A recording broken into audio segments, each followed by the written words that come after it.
Hi everyone, I know you are watching this content to accompany your sleep.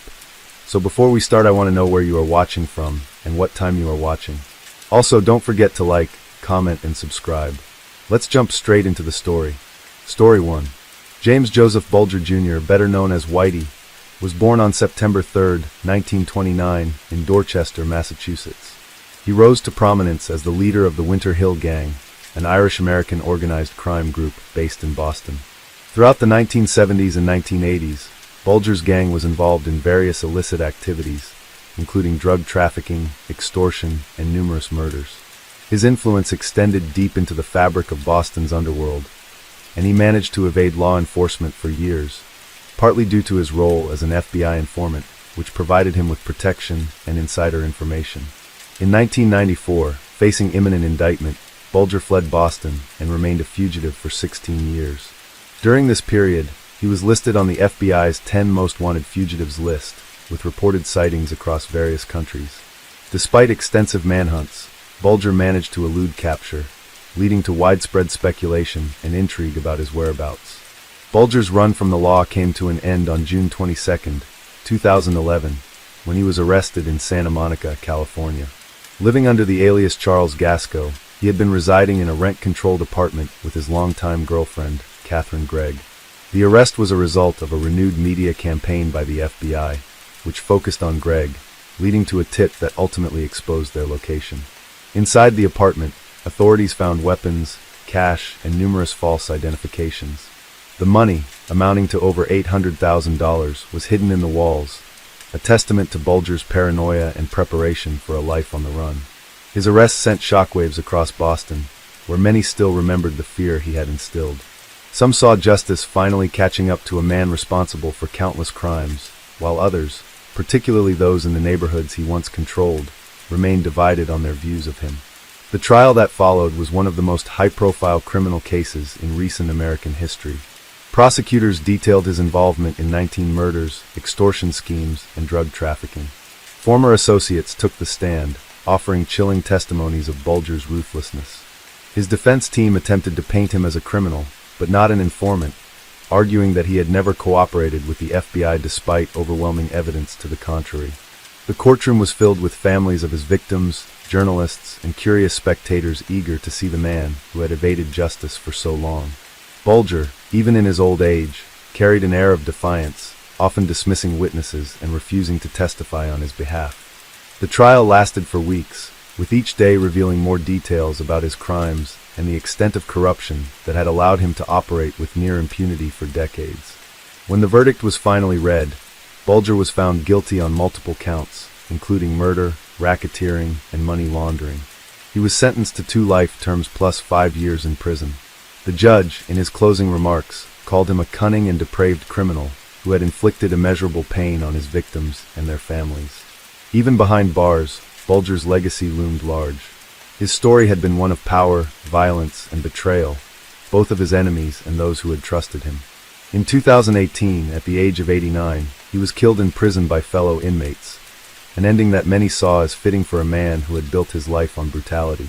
His death closed a chapter in Boston's long history of organized crime, but his name remains infamous, a symbol of how corruption and violence can intertwine in the darkest corners of society.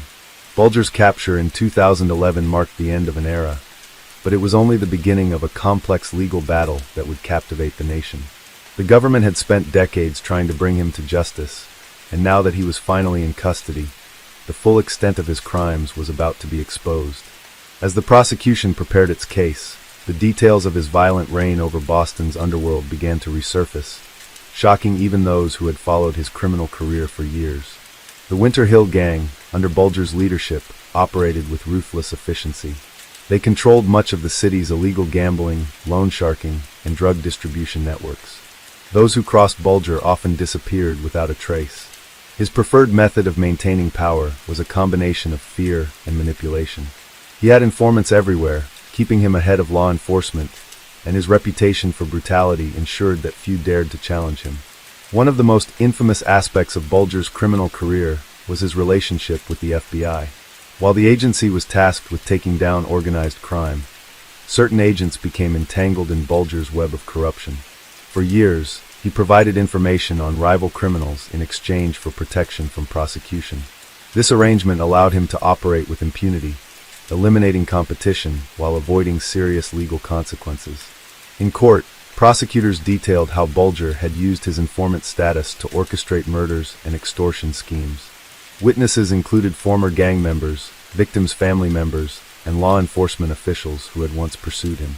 Many of these witnesses had lived in fear of Bulger for decades, and now, they finally had the chance to confront him.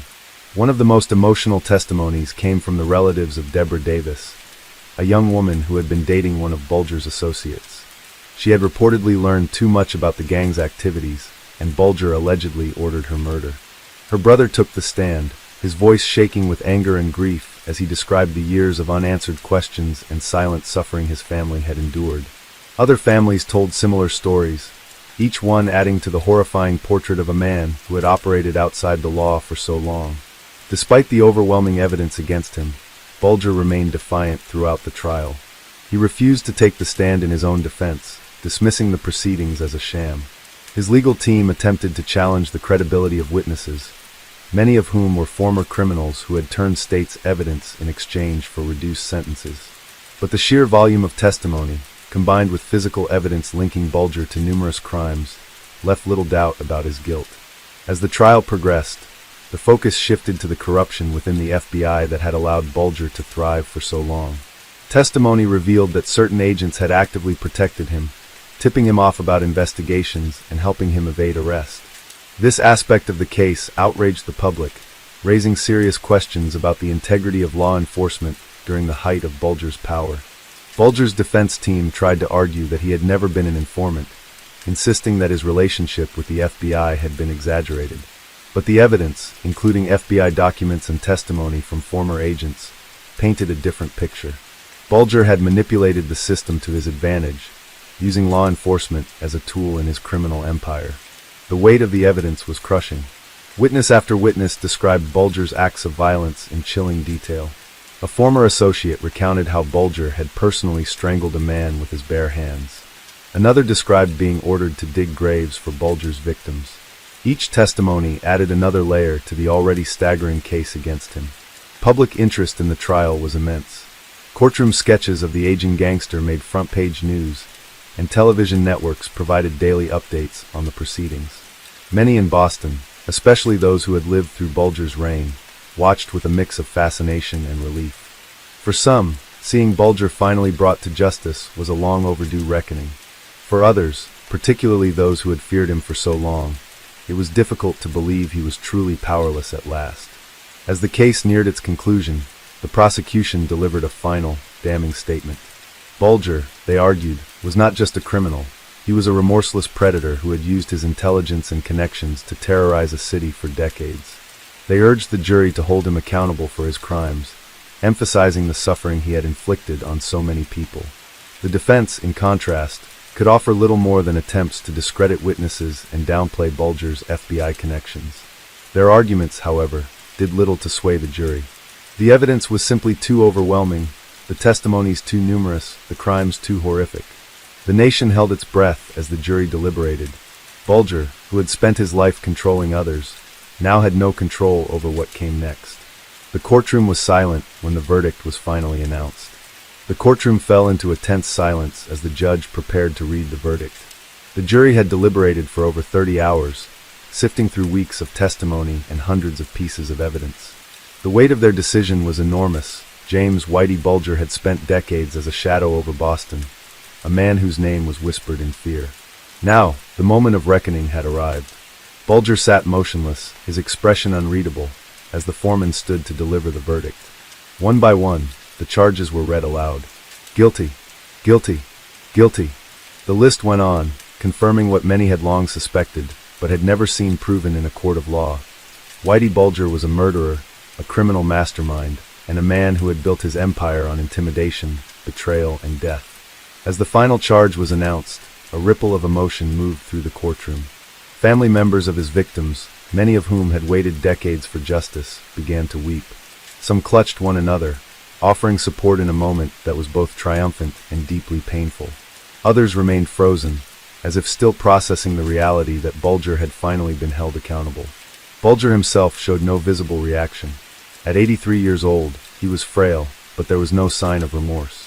Throughout the trial, he had refused to acknowledge his crimes, dismissing witnesses, cursing at prosecutors, and even ridiculing former associates who testified against him. Now, faced with the judgment of the court, he simply sat there, a relic of a violent past that had finally caught up with him. The judge wasted no time in delivering the sentence. 2 life terms plus 5 years. No chance of parole. No possibility of ever walking free again. The severity of the punishment was a statement, not just about Bulger himself, but about the justice system's attempt to rectify the failures that had allowed him to operate for so long. The judge's words were sharp, laced with disgust for the man before him. He called Bulger a cunning and depraved criminal, a man who had inflicted untold suffering on his victims and their families. He condemned not only Bulger's violence, but also his manipulation of the FBI, his willingness to turn on allies, and his utter lack of conscience. For some of Bulger's victims' families, the sentencing brought a measure of closure. Patricia Donahue, whose husband Michael had been gunned down by Bulger's men in 1982, spoke to reporters outside the courthouse. For 30 years, we lived in fear, wondering if justice would ever come. Today, we finally got what we needed. He's going away forever. But not everyone was satisfied. Some felt that the FBI itself had not been held accountable for enabling Bulger's crimes. His secret relationship with corrupt agents had allowed him to evade arrest for years, tipping him off to investigations and ensuring that his rivals, not he, were the ones taken down. Though a few agents had been prosecuted, the full extent of the corruption within law enforcement remained a bitter wound for many.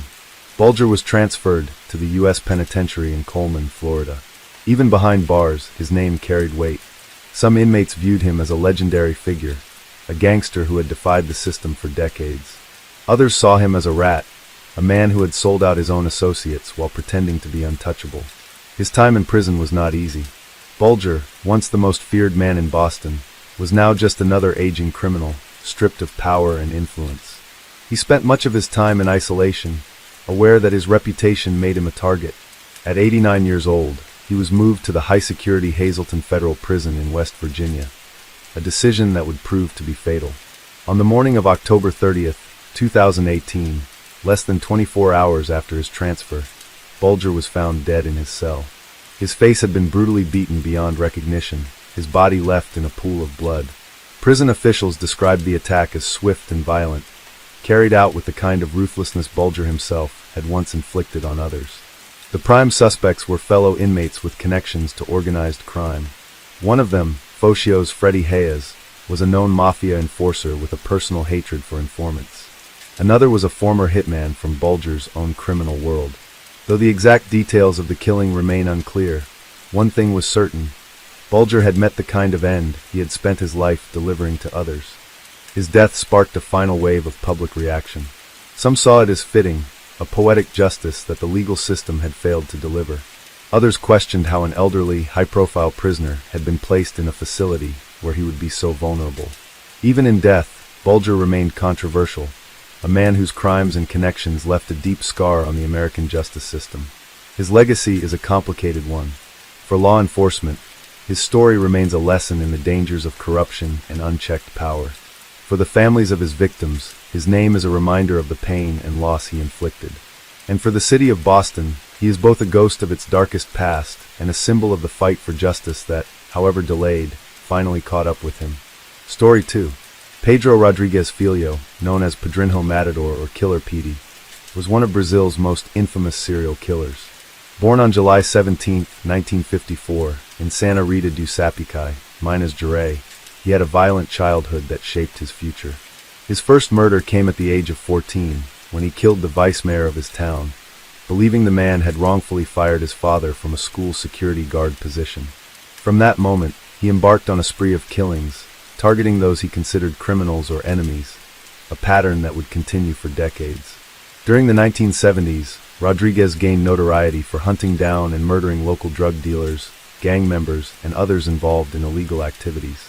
He justified his actions as a form of vigilante justice, eliminating those he believed deserved to die. However, his crimes were far from lawful, and his brutal methods earned him a reputation as one of Brazil's most feared killers. In 1973, at the age of 19, he was arrested and charged with multiple homicides, but his violent behavior did not stop behind bars. While imprisoned, Rodriguez continued to kill, often preying on fellow inmates he deemed irredeemable. Reports suggest he was responsible for at least 40 murders while in custody. Despite his staggering body count, Brazil's legal system placed a maximum sentence of 30 years on any prisoner, meaning Rodriguez would eventually be released. In 2007, after serving his time, he walked free. His release sparked controversy, with many fearing he would return to his old ways. Initially, he appeared to live a quiet life, keeping out of trouble and even giving interviews where he claimed he had reformed. But in 2011, he was arrested again, this time on charges including inciting riot and deprivation of liberty. The circumstances of his rearrest suggested he had not abandoned his violent tendencies, reigniting public debate over whether Brazil's penal system had failed in handling dangerous criminals like him. Rodriguez's case highlighted ongoing flaws in Brazil's justice system. His ability to continue killing within prison, and the fact that he was released despite his extensive criminal record, exposed the limitations of sentencing laws at the time. His story became a cautionary tale, a grim reminder of what happens when the legal system is ill-equipped to deal with individuals who seem incapable of rehabilitation. The public response to his rearrest was intense. Many questioned why a man responsible for so many deaths had ever been allowed to walk free. Some argued that the legal cap on sentences needed reform, while others debated whether certain criminals should be permanently removed from society. The case forced lawmakers to confront the reality that Brazil's prison system was not just failing to rehabilitate violent offenders, but, in some cases, allowing them to continue their crimes even while incarcerated. Rodriguez, for his part, showed little remorse. Over the years, he had given various interviews in which he spoke about his past with chilling detachment. He described some of his murders in detail, often laughing or expressing no regret. His demeanor reinforced the belief that he was a man who saw violence as a natural part of life, someone who had lived by his own set of brutal rules for so long that he no longer recognized the concept of moral boundaries. As his case continued to unfold, Brazil watched with fascination and horror. He had spent years as both a feared killer and a symbol of the justice system's failures. His arrest in 2011 raised more questions than answers. Could a man like Pedro Rodrigues Filho ever truly change? Or was he simply proof that some people are beyond redemption? Rodrigues' 2011 arrest was met with a mixture of relief and outrage.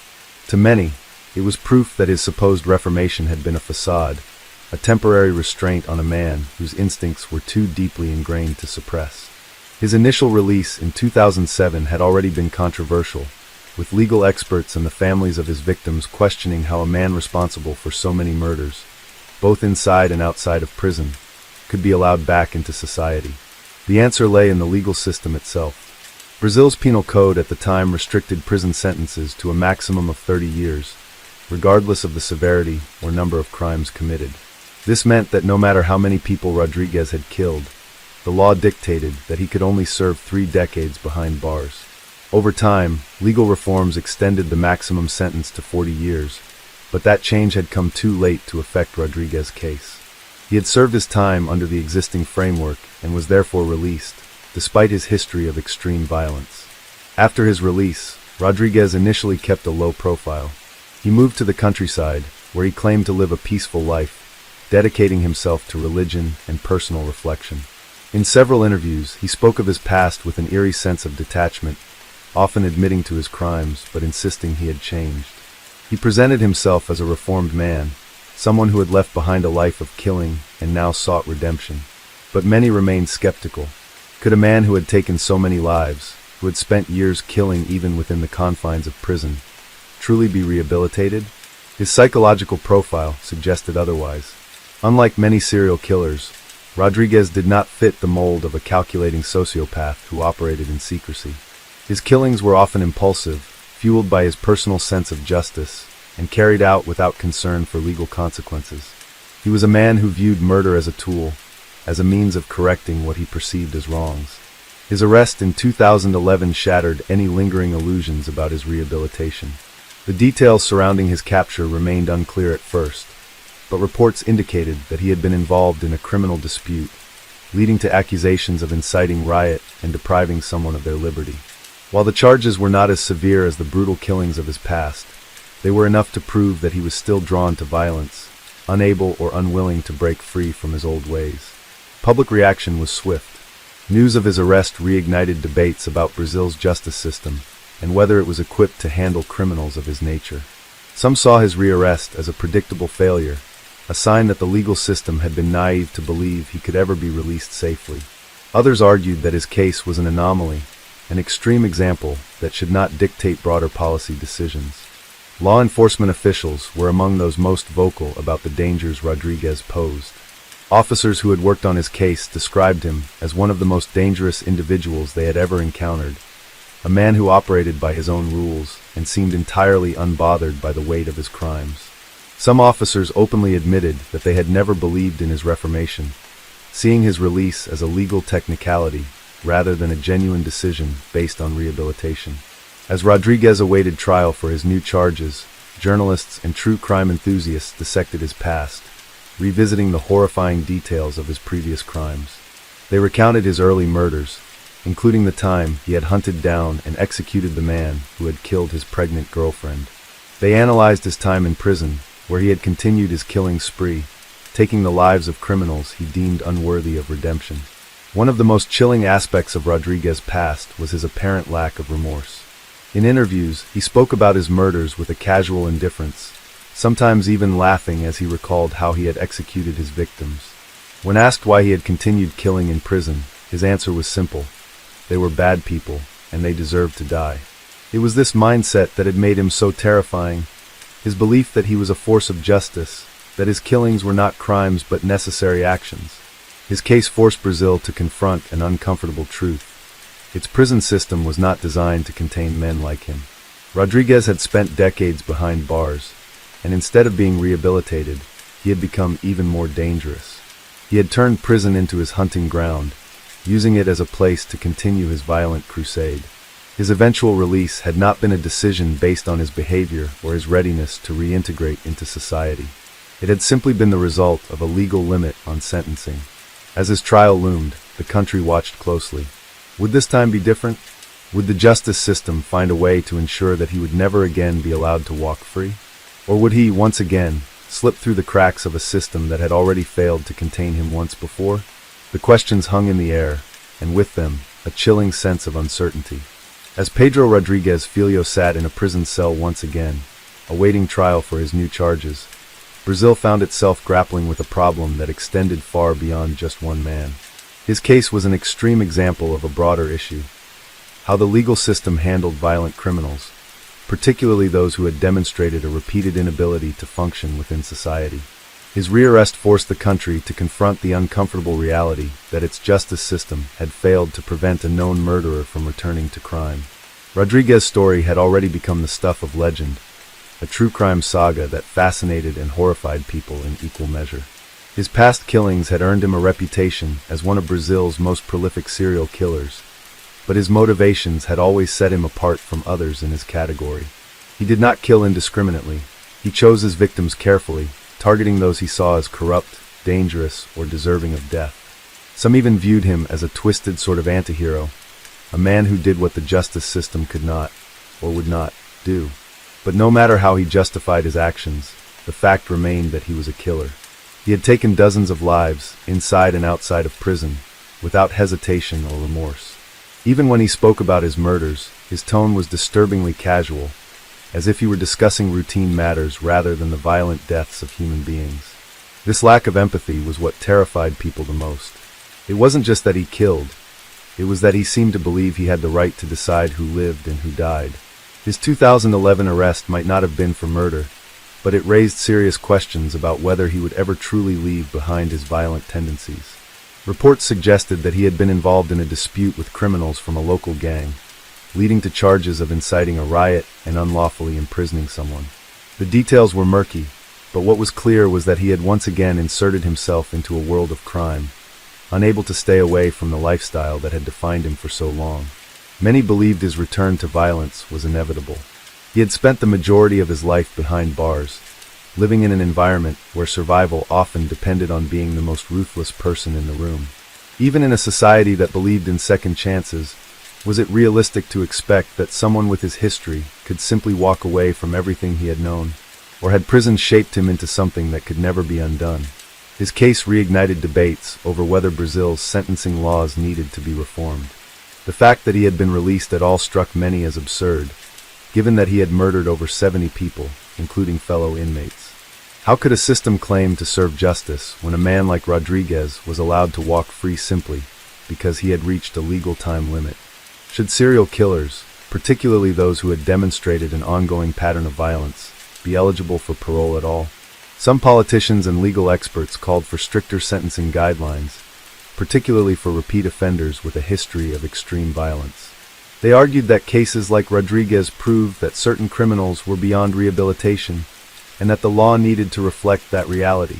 Others, however, warned against reactionary policies, cautioning that changing sentencing laws based on one notorious case could lead to broader consequences, potentially resulting in overly harsh punishments for lesser crimes. Meanwhile, Rodriguez's notoriety continued to grow. He had already been the subject of books, documentaries, and countless media reports, but his 2011 arrest renewed public interest in his life. He had once claimed to be reformed, even speaking to reporters about how he regretted his past. Now that claim seemed laughable. If he had truly changed, why had he been caught up in criminal activity once again? His public persona was deeply unsettling. Unlike many criminals who avoided media attention, Rodriguez seemed to embrace it. He had given numerous interviews where he spoke openly about his past crimes, often with a chilling lack of remorse. In some cases, he even smiled as he recounted his killings, as if reminiscing about past glories rather than confessing to brutal murders. This only added to the perception that he was not just dangerous, but completely detached from normal human emotions. As his trial approached, legal analysts speculated on what would happen next. Given his history, prosecutors were expected to push for the maximum possible sentence, arguing that Rodriguez was too dangerous to be allowed back into society. But many feared that the legal system, bound by its own limitations, might once again fail to keep him behind bars permanently. Some believed Rodriguez thrived on the attention, that he enjoyed being seen as a larger-than-life figure. In a way, he had created his own mythology. The killer who only targeted criminals, the man who saw himself as delivering justice in a world that had failed to do so. But beneath that persona was a brutal reality. He was a man who had taken dozens of lives, a man who had continued to kill even when locked away, and a man who, despite claiming to be reformed, had once again found himself at the center of a criminal case. His rearrest did not answer the question of whether he could ever truly change. Instead, it reinforced the belief that some people are simply wired for violence, that no amount of time behind bars can erase what they have become. Brazil's justice system had given Rodriguez a second chance, but what he did with that chance suggested that he had never really left his old life behind. As he sat in his cell, awaiting his fate, the country watched closely, wondering whether this time, finally, justice would be served. Story 3. On July 22, 2011, Norway experienced an unprecedented tragedy that would forever alter its national consciousness. Anders Behring Breivik, a 32-year-old Norwegian with far-right extremist views, orchestrated a two-part terrorist attack that claimed the lives of 77 individuals, marking it as the deadliest event on Norwegian soil since World War II. The sequence of terror commenced in the heart of Norway's capital, Oslo. At approximately 3:25 p.m., a massive explosion rocked the Regjeringskvartalet, the executive government quarter. Breivik had strategically placed a van loaded with a homemade fertilizer bomb, weighing about 950 kilograms, near the office of then Prime Minister Jens Stoltenberg. The detonation resulted in the deaths of 8 people and caused extensive injuries to over 200 others, with 12 sustaining severe wounds. The blast inflicted significant structural damage to government buildings, shattering windows and sending debris flying across the vicinity. Panic ensued as emergency responders rushed to the scene, working frantically to rescue those trapped in the rubble and assist the wounded. In the immediate aftermath, speculation ran wild. Many initially suspected an international terrorist organization was responsible, given the scale and coordination of the attack. The Norwegian government activated emergency protocols, urging civilians to remain indoors while law enforcement secured key locations across the city. As rescue operations continued, intelligence agencies scrambled to assess whether further threats loomed. The air was thick with uncertainty, But what no one yet realized was that this attack was only the beginning. While authorities in Oslo focused on managing the devastation caused by the bombing, Breivik was already en route to the second phase of his plan. Disguised as a police officer, he drove to the island of Utøya, approximately 40 kilometers northwest of the capital. The island was hosting a summer camp for the Workers' Youth League, AUF, the youth wing of the Norwegian Labour Party. Hundreds of young people, many of them teenagers, had gathered there for political discussions, recreational activities, and leadership training. They were completely unaware that a nightmare was about to unfold. Shortly after arriving at the ferry dock near the island, Breivik calmly convinced security personnel to transport him to Utøya. Under the guise of conducting a routine security check following the Oslo bombing, he gained the trust of camp organizers. Once he set foot on the island, he revealed his true intentions. Without hesitation, he drew his firearms, a Ruger Mini 14 semi-automatic rifle and a Glock pistol, and opened fire. The first victims fell within seconds, their bodies crumpling to the ground as panicked screams filled the air. Chaos erupted as campers ran in all directions, desperately seeking shelter from the relentless gunfire. Some attempted to hide in tents, while others fled toward the water, hoping to swim to safety. Breivik moved methodically, his expression cold and detached as he stalked his prey. Survivors later recounted how he taunted his victims, calling out to them in a falsely reassuring voice, only to execute them as soon as they emerged from hiding. He displayed no hesitation, no mercy, only an unshakable resolve to kill as many people as possible. For over an hour, the massacre continued. Calls for help flooded emergency hotlines, but communication issues and logistical challenges delayed law enforcement's response. The remote location of the island, combined with confusion from the ongoing crisis in Oslo, hindered a swift intervention. Meanwhile, Breivik roamed freely, executing those he found with chilling precision. The water surrounding the island became a desperate escape route for some, but even then, safety was not guaranteed. Survivors later described how he fired at those trying to swim away, their bodies vanishing beneath the surface of the fjord. As the gunfire persisted, Norway's elite police force, the Delta Force, was mobilized. Once on site, officers swiftly located Breivik, who, to their surprise, surrendered without resistance. He was taken into custody, his expression eerily calm, as if he had merely completed an objective. The nightmare had ended, but the scars it left on Norway would never fade. In the moments after Anders Behring Breivik's arrest, Norway stood in stunned silence. The scale of the violence was incomprehensible. The Oslo bombing had already sent shockwaves through the country, but the massacre on Utøya was beyond anything the nation had ever witnessed. Survivors, many of them young teenagers, emerged from their hiding places in a state of shock. Some were drenched, shivering from having swum across the fjord. Others were covered in blood, whether their own or that of their friends who had not been as fortunate.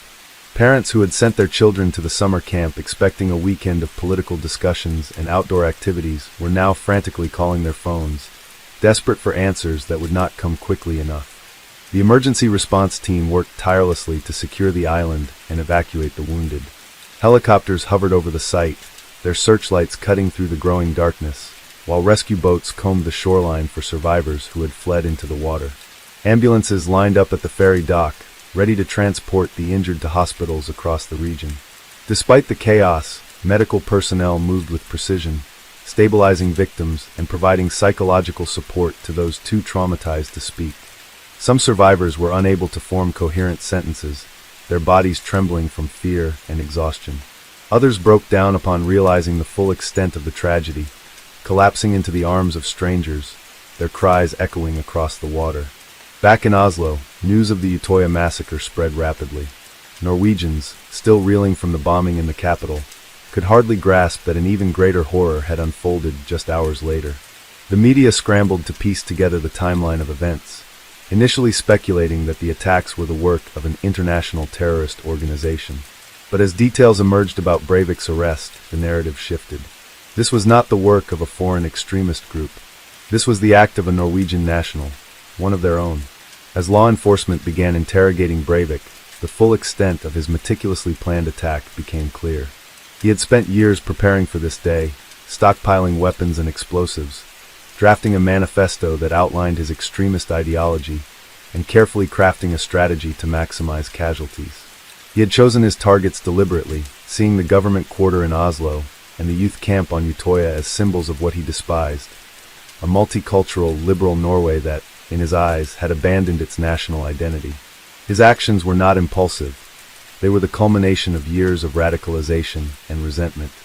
Authorities searched Breivik's residence and uncovered a chilling array of evidence. His manifesto, a 1,500-page document titled 2083, a European Declaration of Independence, detailed his beliefs and justification for the attacks. He viewed himself as a crusader against what he called the Islamization of Europe and blamed Norway's Labour Party for facilitating immigration policies that, in his view, threatened the country's cultural purity. The document was not just a personal diary of grievances. It was a call to arms, an attempt to inspire others to follow in his footsteps. Forensic analysts pieced together how Breivik had executed his plan.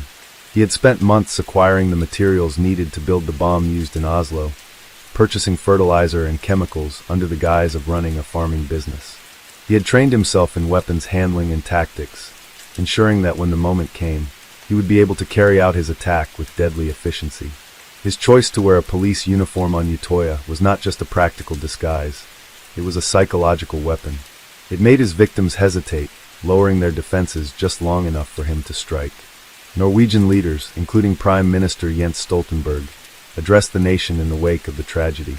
Their message was clear: Norway would not be defined by hatred.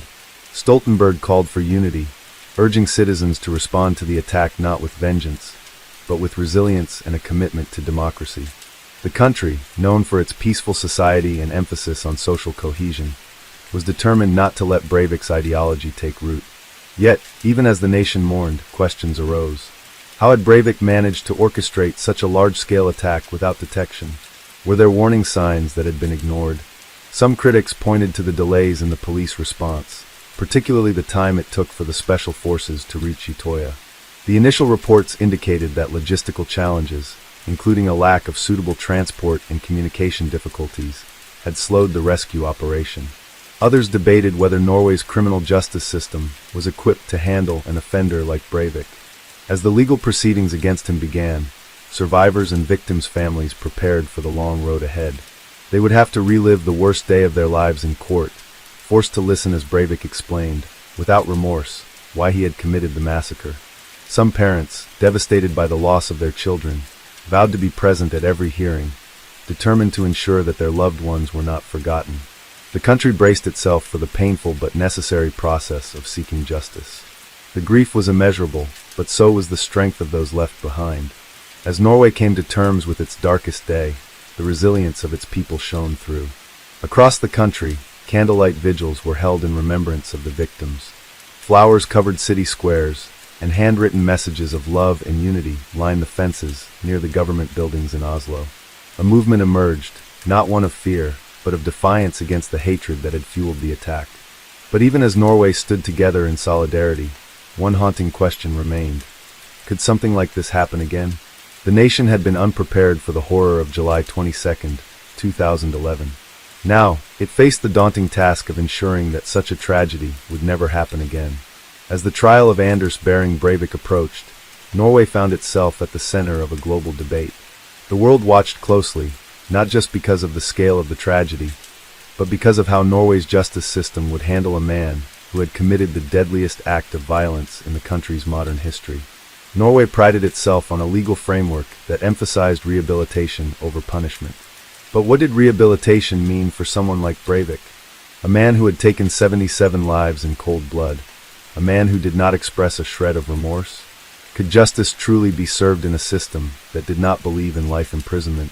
Under Norwegian law, the maximum prison sentence for any crime, even mass murder, was 21 years. There was an exception, a provision called preventive detention, which allowed for indefinite extensions of a sentence if the prisoner was deemed a continuing threat to society. But for many Norwegians, even the possibility that Breivik could one day be released was deeply unsettling. Some families of the victims feared that in a country so committed to leniency, a loophole could someday set him free. Despite these concerns, Norway refused to compromise its principles.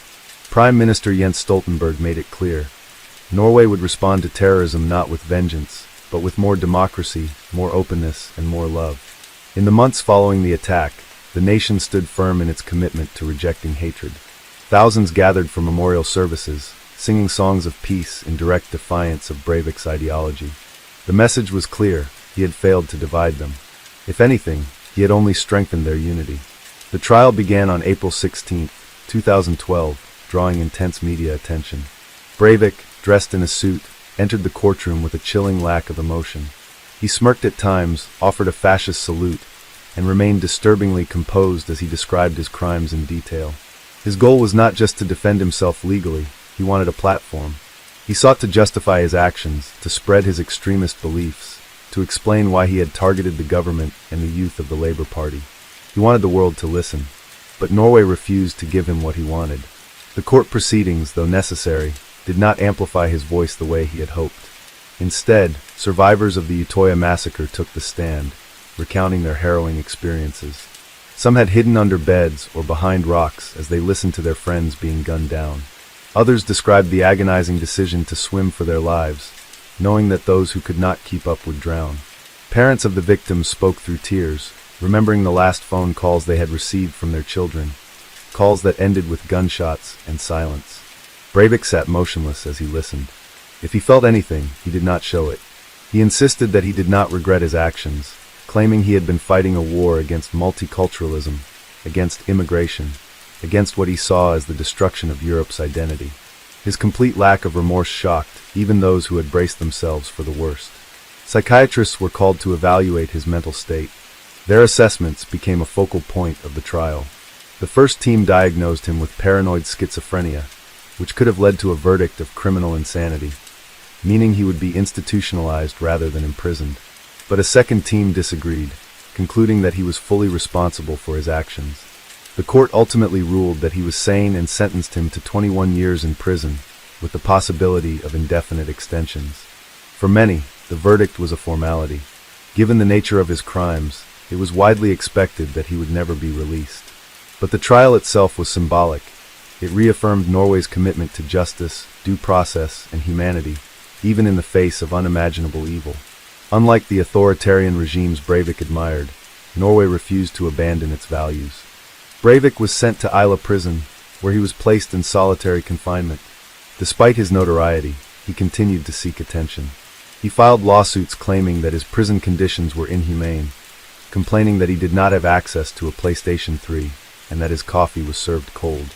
He argued that being held in isolation violated his human rights.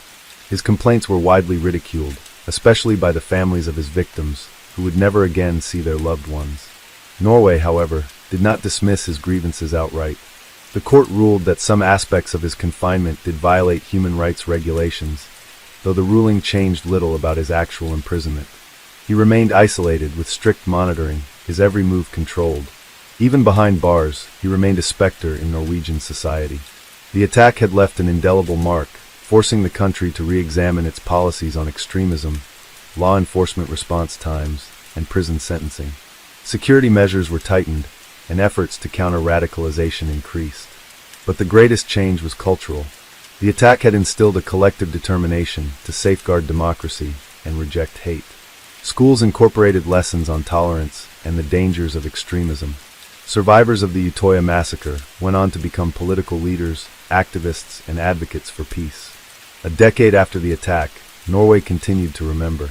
Every year, on July 22nd, memorials were held in Oslo and on Utøya, where names of the victims were read aloud.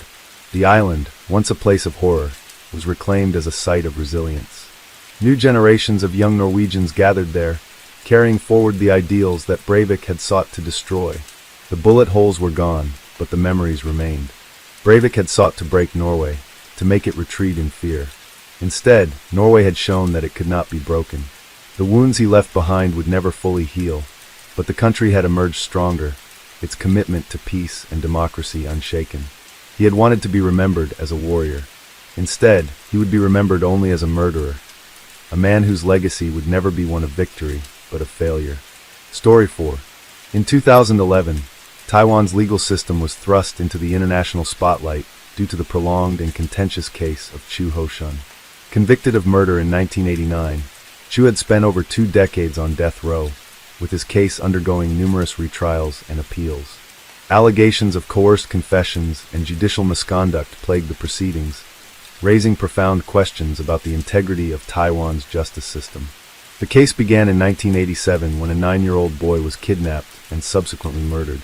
The crime shocked the nation, and under immense public pressure to find the perpetrator, authorities arrested Chu Ho-shun along with several co-defendants. Chu was accused of being the mastermind behind the abduction and murder. Investigators claimed he had orchestrated the crime with the help of accomplices, seeking ransom from the boy's family. During police interrogations, Chu and his co-defendants were subjected to relentless questioning.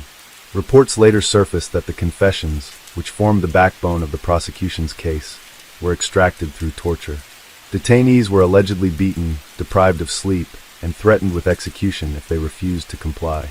Despite these claims, the confessions were accepted as evidence in court, leading to Chu's conviction and sentencing to death. His legal battle spanned decades. Human rights organizations, both within Taiwan and internationally, took notice of his case, arguing that the trial was fundamentally flawed. New evidence emerged suggesting that the forensic analysis used to link Chu to the crime was unreliable. Additionally, key witnesses recanted their testimonies, admitting they had been coerced into implicating him. Despite mounting concerns, Taiwan's judiciary remained resistant to overturning the conviction. Chu's appeals were repeatedly denied, and each time his execution was postponed, it was met with renewed debates about the fairness of the legal system. By 2011, the case had become one of Taiwan's most controversial, drawing comparisons to wrongful convictions in other parts of the world. As Chu continued to await his fate in solitary confinement, international pressure intensified. Amnesty International and other human rights groups urged the Taiwanese government to abolish the death penalty altogether, citing Chu's case as an example of how the system could lead to irreversible miscarriages of justice. The government, however, faced a dilemma. While global scrutiny called for reform, domestic sentiment largely supported the continuation of capital punishment, particularly in high-profile cases.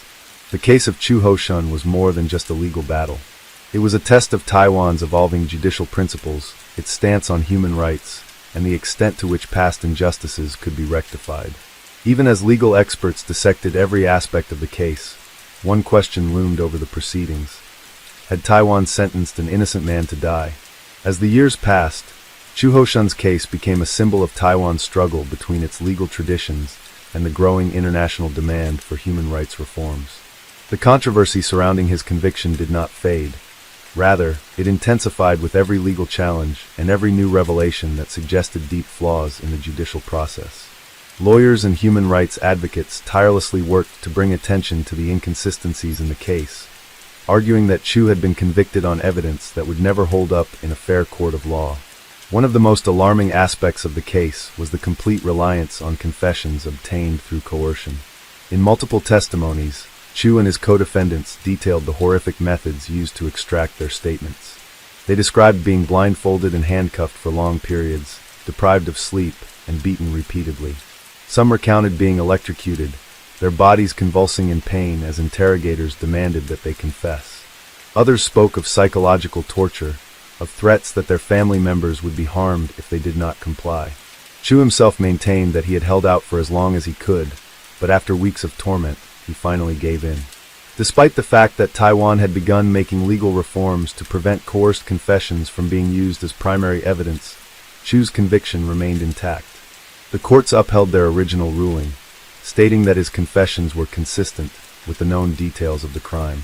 His defense team, however, pointed out that much of the case against him was built on information provided by police, and that Chu's so-called confessions mirrored the details officers had already assumed to be true. When inconsistencies arose, they were either dismissed or ignored entirely. The forensic evidence was also highly questionable. Investigators had linked Chu to the crime using hair and fiber samples, but later reviews of the forensic process revealed serious errors. Experts who revisited the case years later found that the analysis had been conducted using outdated methods, and that none of the physical evidence definitively proved Chu's involvement. Additionally, a key piece of evidence, an alleged murder weapon, was found to have no verifiable connection to him. Yet, the courts remained firm in their decision, unwilling to acknowledge the possibility of a miscarriage of justice. Taiwan's judicial system was under immense pressure. If Chu's conviction was overturned, It would raise uncomfortable questions about how many other cases had been decided in similar fashion. For decades, confessions had been the cornerstone of criminal convictions in Taiwan, and if Chu's case were overturned, it could call into question the legitimacy of numerous past rulings. Outside the courtroom, public opinion was divided. Some believed Chu was guilty and that the courts had acted appropriately, while others viewed him as a victim of an outdated and deeply flawed system. His case became a rallying point for those advocating against the death penalty, with protests demanding not only his release but a complete overhaul of Taiwan's justice system. International organizations joined the calls for justice. Amnesty International, the Taiwan Association for Human Rights, and other advocacy groups petitioned the government to conduct a fair and transparent review of the case. They argued that as Taiwan sought to position itself as a modern democracy with respect for human rights, it could not afford to execute a man under such dubious circumstances. The European Union also weighed in, urging Taiwan to abolish the death penalty altogether. Despite the mounting criticism, the Taiwanese government was hesitant to act. The issue of capital punishment remained politically sensitive, and many officials feared that pardoning Chu would be seen as an admission of widespread judicial failure. However, with each passing year, the calls for reform grew louder, forcing the government to confront the reality that Chu's case was not simply going to disappear. Chu himself, now an aging man who had spent more than 2 decades in prison, expressed exhaustion but remained resolute in his claims of innocence. In interviews, he spoke about the years lost, about the pain of knowing that his fate had been decided by a system that refused to acknowledge its own mistakes. He described the isolation of death row, the uncertainty of waking up each morning not knowing whether it would be his last. His story resonated with many, sparking debates about Taiwan's death penalty system and whether it was truly equipped to deliver justice. More cases began emerging in which defendants had been convicted under questionable circumstances, some of whom had already been executed before new evidence came to light. By 2011, the world was watching Taiwan closely.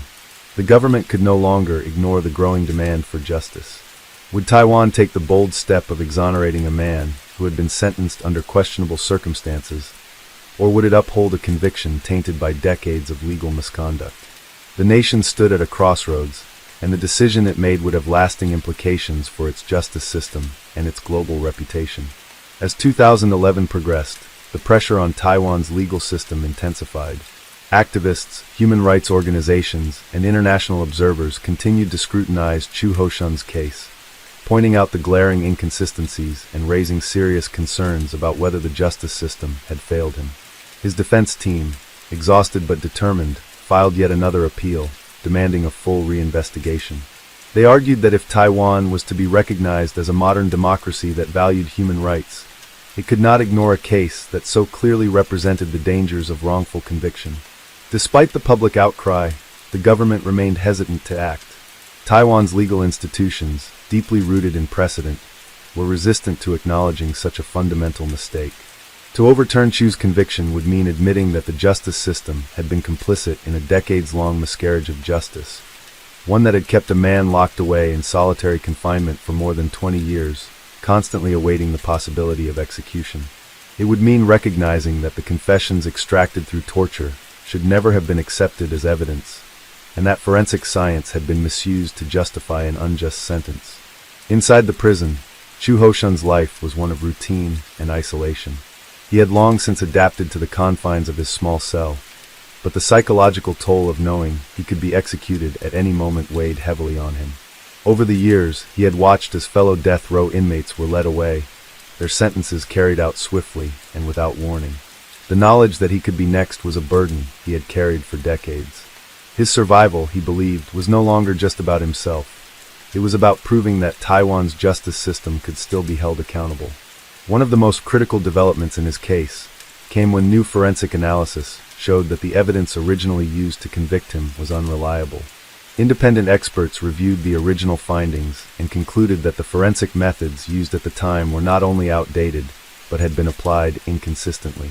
The hair and fiber samples that supposedly tied him to the crime scene had been improperly tested, and there was no concrete DNA evidence placing him at the scene. These findings further reinforced the belief that his conviction had been based on fabricated or coerced evidence. By this point, legal scholars and human rights activists were openly calling for a review of Taiwan's reliance on the death penalty. They cited Chu's case as the strongest example of why capital punishment should be abolished. If an innocent man could be executed due to flawed evidence and coerced confessions, then the system itself was too dangerous to continue. However, many in Taiwan still viewed the death penalty as necessary for the worst crimes, and any attempt to abolish it faced significant political resistance. Despite these challenges, Chu's case began to shift public perception. The idea that a man could be sentenced to death without irrefutable evidence unsettled many. Protests demanding judicial reform became more frequent, and media coverage of his case brought renewed attention to Taiwan's broader issues with wrongful convictions. Investigations into past cases revealed that Chu was not alone. Other prisoners had been convicted under similarly questionable circumstances, some of whom had already been executed before the flaws in their cases were discovered. The legal battle continued, with the courts still reluctant to overturn the conviction. Some judges argued that, despite the inconsistencies, the legal process had already been exhausted. Others feared that exonerating Chu would open the floodgates for appeals in numerous other cases, creating a crisis of credibility for Taiwan's judiciary. But as international pressure mounted, the government was forced to reconsider its stance. In late 2011, Taiwan's judicial authorities announced that they would conduct a formal review of the case. While this was not an immediate exoneration, it was the first real acknowledgement that something had gone terribly wrong. The government also announced broader legal reforms, including new protections against coerced confessions and increased scrutiny of forensic evidence. While these changes came too late for many who had suffered under the previous system, they represented a step toward preventing future injustices. Chu Hoshun's case continued to drag on, with legal motions and bureaucratic delays preventing a swift resolution. But the tide was turning. More legal experts and politicians began speaking out in his favor, calling for his immediate release. By the end of the year, the pressure was undeniable. Taiwan could no longer afford to ignore the case. In the years that followed, Taiwan would continue to wrestle with the implications of Chu's wrongful conviction.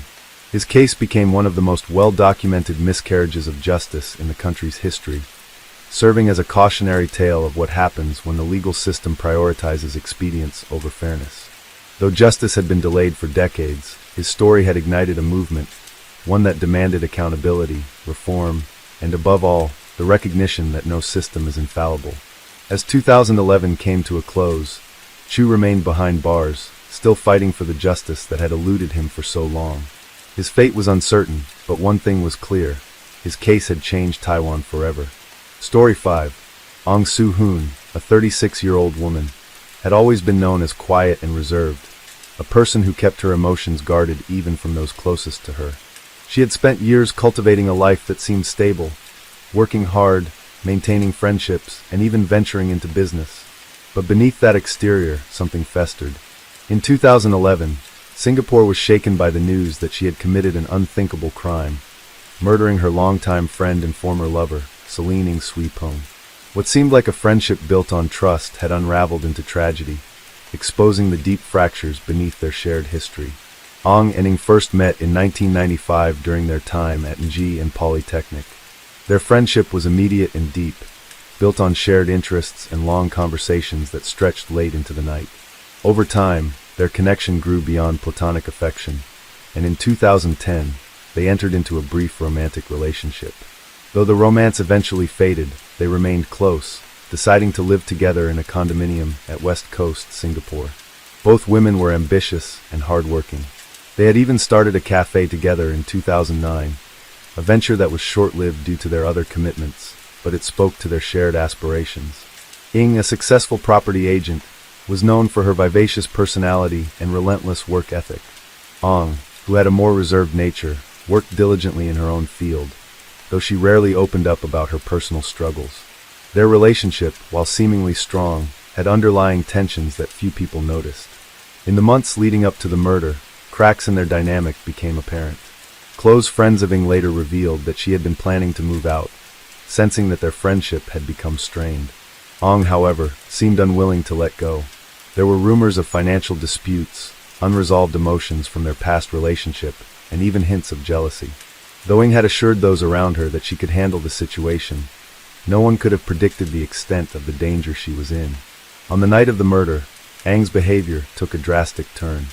Witnesses recalled her appearing unusually tense in the days prior, withdrawing from conversations and avoiding social interactions.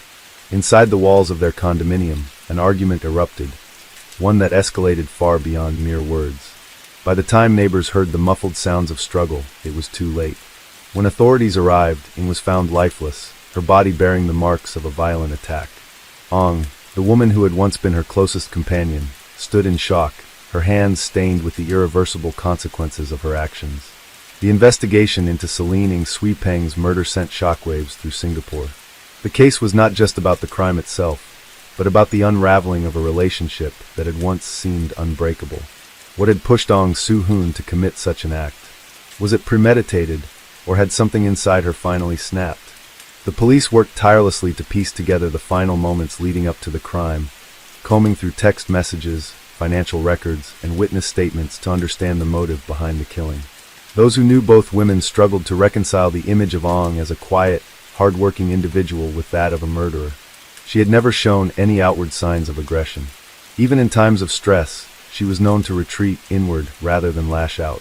But those closest to Ing began to reveal that their relationship had been deteriorating for months, possibly even years. The tension had been subtle at first, disagreements over household expenses, missed conversations, and increasing emotional distance. However, behind closed doors, things were far worse than anyone had imagined. One of Eng's friends, a colleague at the real estate firm where she worked, later told police that Ing had confided in her about wanting to move out. She had mentioned feeling suffocated, as though she was being controlled in ways she didn't fully understand. While Ing never described Ong as violent, there were moments that made her uneasy. Long silences, passive-aggressive remarks, an underlying resentment that seemed to build over time. She had delayed moving out, partly out of convenience and partly because she didn't want to cause unnecessary conflict. But those closest to her believed she had underestimated the intensity of Ang's emotions. Police uncovered financial disputes between the two women. Their previous business venture, the cafe they had opened together in 2009, had left lingering issues. Though the business had been sold, there were questions about money, who had contributed more, who had taken financial risks, and whether there were still unresolved debts between them. Ing was financially independent, thriving in her career, while Ong seemed to struggle. Friends noticed that Ong had become increasingly withdrawn, even resentful at times. While she never explicitly blamed Ing for her frustrations, there was an underlying bitterness that could not be ignored. The night of the murder, security footage showed Ing entering their condominium around 9:30 p.m. Less than an hour later, neighbors reported hearing what sounded like furniture being knocked over, followed by muffled shouting. These sounds were not unusual in apartment complexes, and no one thought much of it at the time. But what they had dismissed as a minor dispute would later prove to be the final moments of Eng's life. Ong later told investigators that the argument had started over something trivial, an unpaid bill, an old disagreement resurfacing. But as tensions rose, years of suppressed emotions came boiling to the surface. Ing, frustrated, may have finally voiced her decision to leave for good. To Ong, this may have felt like a final betrayal, an abandonment that she could not accept. At some point, the argument turned physical. The injuries found on Eng's body suggested a prolonged struggle. There were defensive wounds on her arms and hands, indicating that she had fought back. Blood was found in multiple areas of the apartment, suggesting that the altercation had moved from one room to another. Ong, in a fit of uncontrollable rage, had overpowered her friend, delivering fatal blows that ended Eng's life. By the time the police arrived, alerted by a worried neighbor who had finally decided to check on the disturbance, the apartment was eerily silent. Ong was found sitting on the floor, her expression vacant. She did not attempt to flee, nor did she resist arrest. It was as if the gravity of what she had done had only just settled in. When questioned, her responses were detached, almost robotic. She admitted to killing Ing but struggled to articulate why. She described feeling overwhelmed, as if something inside her had broken, leaving her unable to stop herself. Investigators knew that this was not a random act of violence. This was personal. This was the culmination of years of unresolved tension, of emotions that had been left to fester until they could no longer be contained. But whether Ong had intended to kill Ing that night, or whether it had been an explosion of uncontrolled rage, remained a critical question. As forensic teams examined the crime scene, they found further evidence of premeditation. A knife, wiped clean, was placed back in its drawer. Blood-stained clothing had been hastily discarded in the laundry basket.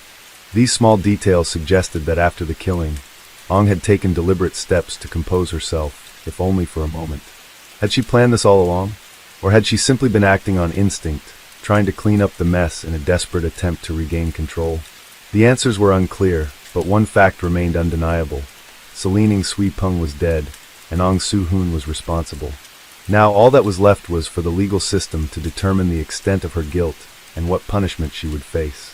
The courtroom was silent as the judge entered, the weight of the case pressing down on everyone present. Ong Soo-hoon sat rigidly in the defendant's chair, her face unreadable. It had been months since her arrest, and in that time, psychologists had evaluated her, prosecutors had built their case, and the media had turned her into a figure of both fascination and horror. The woman who had once been seen as reserved, even unremarkable, was now infamous for the brutal killing of her closest friend. The trial began with the prosecution laying out their argument in painstaking detail. They painted a picture of a woman consumed by jealousy, resentment, and fear of abandonment. They spoke of the financial disputes, the growing emotional distance, and Ang's inability to let go of the one person who had been her constant for over a decade. Witnesses were called to testify about Ang's plans to move out, and how Ong had reacted poorly to the idea. The prosecution emphasized how Ong had a history of suppressing emotions until they exploded in ways no one had expected. Evidence from the crime scene was presented. Photos of the bloodstains, the overturned furniture, the defensive wounds on Ang's body. The prosecution argued that this was not an accident or a crime of passion committed in a single moment of rage. Instead, they suggested that Ong had been thinking about this for some time, possibly even planning it. They pointed to how she had tried to wipe the knife clean, how she had changed her clothes, and how, in the moments after the killing, she had simply sat there, waiting for reality to set in. These were the actions of someone who, at least in part, understood what they had done. The defense, however, presented a very different narrative. They described Ong as a woman struggling with deep-seated psychological issues, someone who had been emotionally dependent on Ing for years, and who had snapped when faced with the reality of losing her. They called upon psychologists who had evaluated her mental state and argued that she had not acted with premeditation, but rather had been overwhelmed by years of unresolved emotions. They claimed that Ong had suffered from depression and emotional instability, factors that impaired her ability to think rationally in the moment. Throughout the trial, Ong herself remained largely silent. When she did speak, her voice was soft, almost hesitant.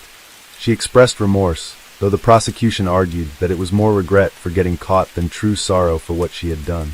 She never tried to justify her actions, but when asked why she did it, she struggled to answer. "I don't know," she said at one point. "I just lost control." The jury deliberated for hours, weighing the arguments carefully. The prosecution had painted her as a cold-blooded killer, someone who had thought about her crime before carrying it out. The defense, on the other hand, had framed her as a deeply troubled woman who had acted impulsively, without the clear intent to kill. When the verdict was finally read, the courtroom held its breath. Guilty. Ong Soo-hoon was convicted of culpable homicide, not amounting to murder. The judge, taking into account her mental state and lack of prior criminal history, sentenced her to 18 years in prison. It was not the life sentence the prosecution had sought, but it was enough to ensure that she would not walk free anytime soon.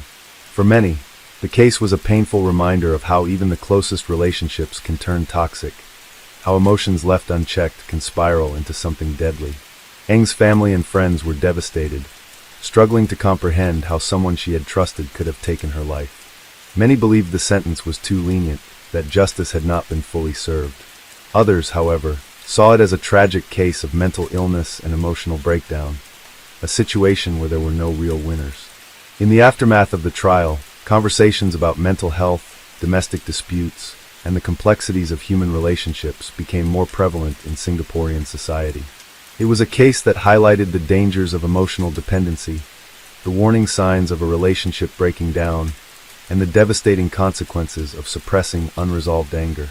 As the years passed, Ang's name faded from the headlines. She served her sentence quietly, rarely speaking to the media or making any appeals.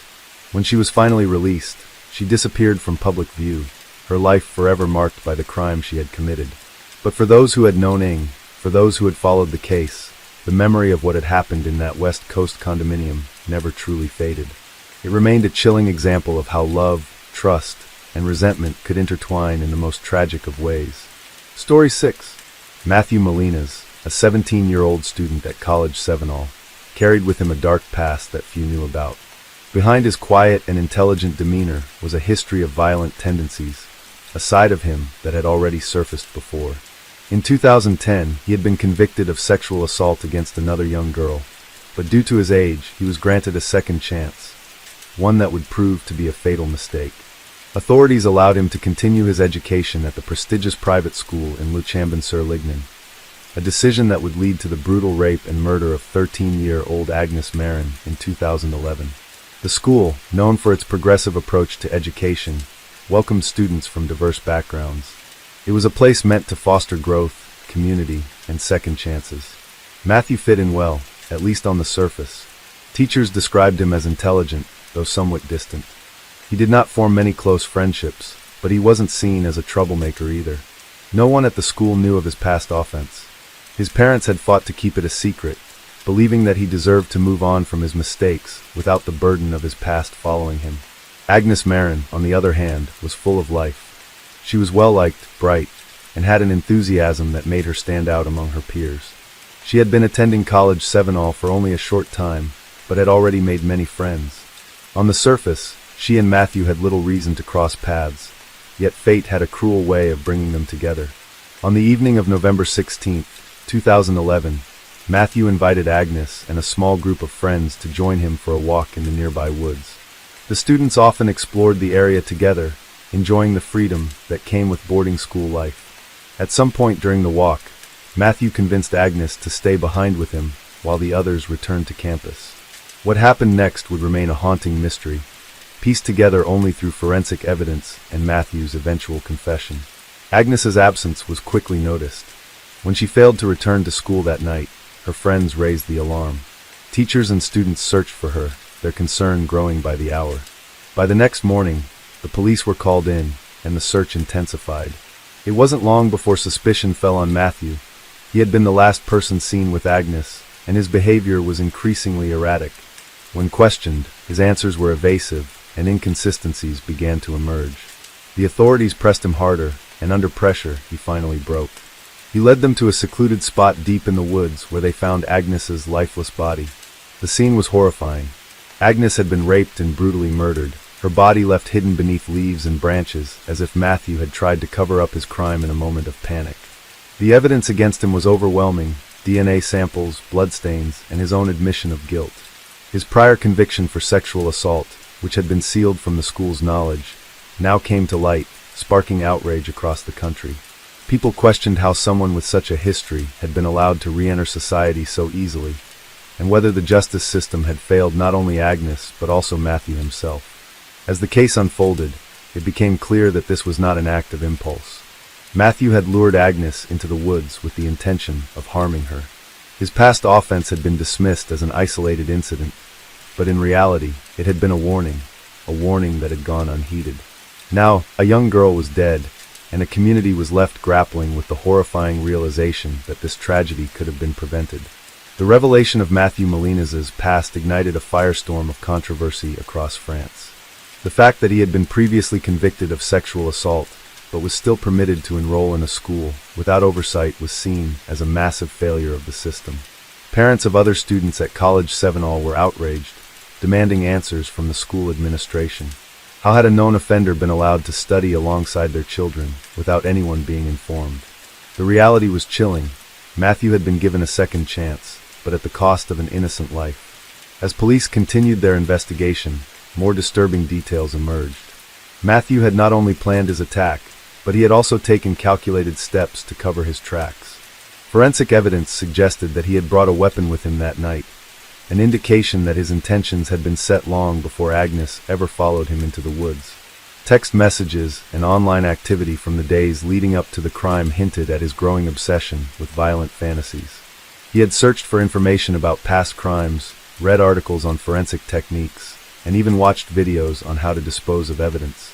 These findings painted a picture of a deeply disturbed young man who had been building up to this moment long before it happened. The night Agnes disappeared, several students recalled seeing Matthew return to campus alone. His demeanor had changed. He was quieter than usual, more withdrawn. Some noticed he had scratches on his hands, though when asked, he brushed them off as nothing. No one suspected the horrific truth until it was too late. The school, trying to control the damage, issued a statement expressing deep regret over the incident. They claimed they had no knowledge of Matthew's prior offense, that they had trusted the recommendations from his previous institution and the assurances of his family. But for many, this excuse was not enough. There had been no safety measures in place, no background checks conducted. A known predator had been placed in an environment full of potential victims, and no one had done anything to prevent it. The media latched onto the case, and soon it became a national scandal. News outlets dissected every detail, from Matthew's childhood to the policies that had allowed him to reintegrate into society so easily. The justice system itself came under scrutiny. Why had his prior offense not resulted in stricter measures?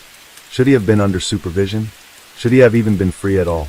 These questions fueled heated debates, with some arguing that juvenile offenders deserved rehabilitation, while others insisted that some crimes should permanently bar individuals from re-entering society without strict monitoring.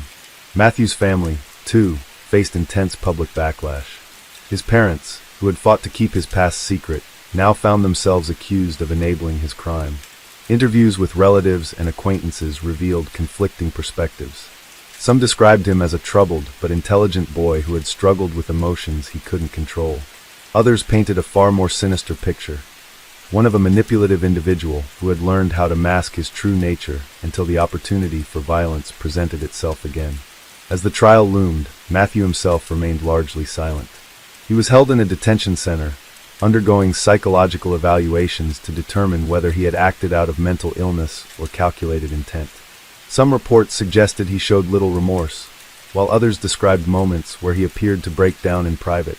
Yet, when questioned directly, he failed to offer any clear explanation for why he had done what he did. "I don't know," he reportedly told one investigator. "I just wanted to see what it felt like." Those words haunted everyone involved in the case. They suggested a level of detachment that made the crime all the more terrifying. This wasn't just a crime of passion or an act of desperation. It was something far more chilling. A calculated decision, an experiment in cruelty. And because no one had stopped him before, he had done it again. Matthew Molina sat in the courtroom, his expression unreadable as the judge read the charges against him. The weight of the crime was evident in the room. Agnes Marin's family sat in silence, their faces pale, their grief visible in every restrained breath they took. Across from them, Matthew's parents looked equally devastated, but the public had little sympathy for them. They had fought to shield their son from the consequences of his past, and now, an innocent girl had paid the price. The prosecution wasted no time in laying out their case. They detailed how Matthew had lured Agnes into the woods, how he had raped her, how he had strangled her until her body went limp. They showed photographs of the crime scene, disturbing images of leaves stained with blood, her lifeless body partially concealed beneath dirt and branches. The evidence was overwhelming. DNA from his clothing matched Agnes's blood. Scratch marks on his hands and arms indicated that she had fought back. His internet search history suggested that he had researched similar crimes in the weeks leading up to the attack. Despite all of this, Matthew showed little reaction. His defense team attempted to argue that he had acted out of an untreated psychological disorder, that he had not fully understood the consequences of his actions. A forensic psychiatrist testified that Matthew displayed signs of antisocial personality disorder, but the prosecution countered that a diagnosis did not absolve him of responsibility. He had known what he was doing. He had covered up his crime. He had tried to lie when questioned. This was not the act of someone who had lost control. This was the act of a predator. Agnes's family was given the opportunity to speak. Her parents took the stand, their voices trembling as they described the bright, loving daughter who had been taken from them. Her mother clutched a photograph of Agnes as she spoke, her hands shaking. "She trusted him," she said. "We trusted this school. We trusted the people who were supposed to protect her. And now she's gone." The words hung in the air, leaving an unbearable silence in the courtroom. Outside, the case had ignited public outrage. Demonstrators gathered in front of the courthouse, demanding stricter laws for juvenile offenders. The debate over whether young criminals should be given second chances raged on. Some argued that Matthew had been failed by the system just as much as Agnes had. Others insisted that certain crimes should permanently mark a person as a danger to society, regardless of their age. The trial lasted several weeks, but the outcome was never in doubt. The jury deliberated for only a few hours before returning with a verdict: guilty of rape and murder. The judge sentenced Matthew to life in prison, with the possibility of parole after 30 years. It was the harshest sentence possible for someone his age, but for many, it still didn't feel like justice. Agnes's life had been cut short at 13. Matthew, even in prison, would live far longer than she ever would. Years later, the case remained a haunting reminder of the consequences of failing to recognize danger in time. It led to policy changes regarding background checks for students with criminal histories, but for Agnes's family, no reform could bring back their daughter. Matthew Molina's name faded from headlines, but Agnes's memory remained.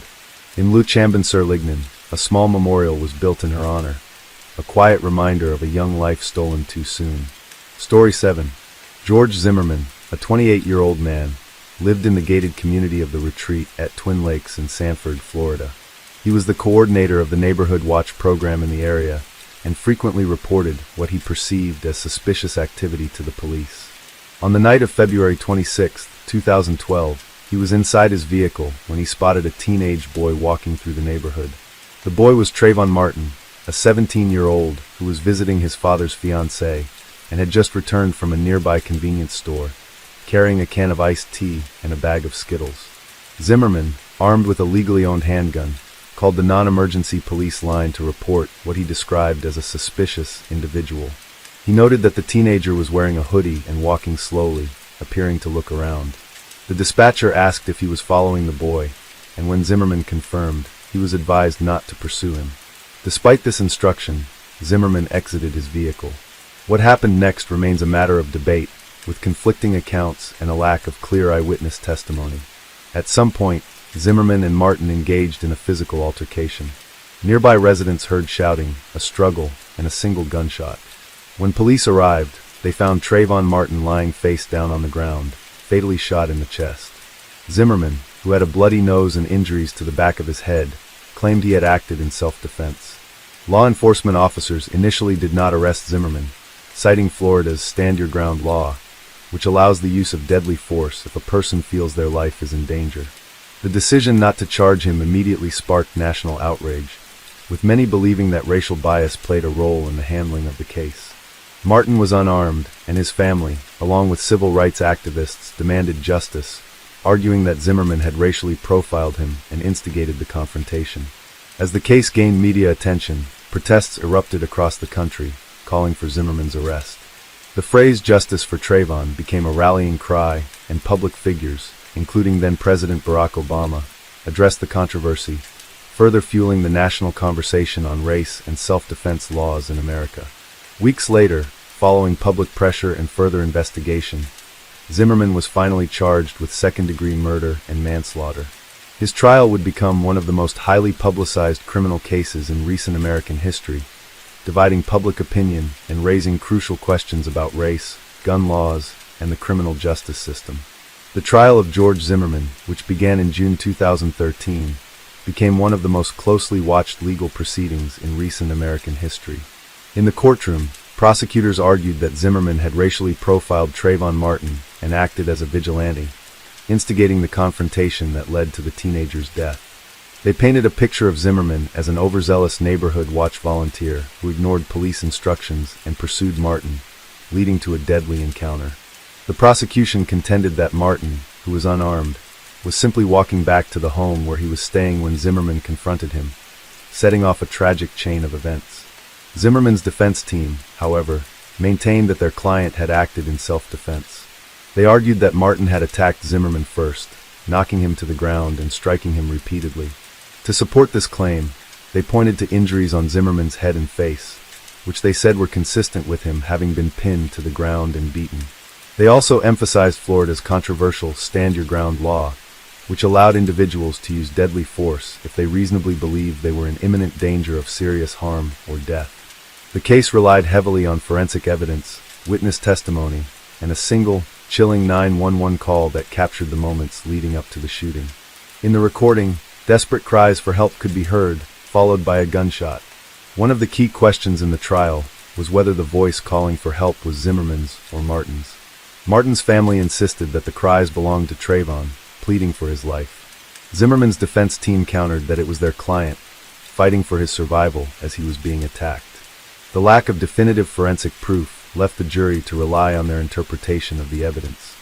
Another crucial moment in the trial was the testimony of Rachel Jeantel, a close friend of Trayvon Martin, who had been on the phone with him just moments before the shooting. She recounted that Martin had told her he was being followed by a creepy-ass cracker, and that he was scared. Her testimony, however, was scrutinized due to inconsistencies in her statements, and her credibility was attacked by the defense. Throughout the trial, the defense sought to portray Martin as a potential aggressor, pointing to traces of marijuana found in his system and past incidents of misbehavior at school.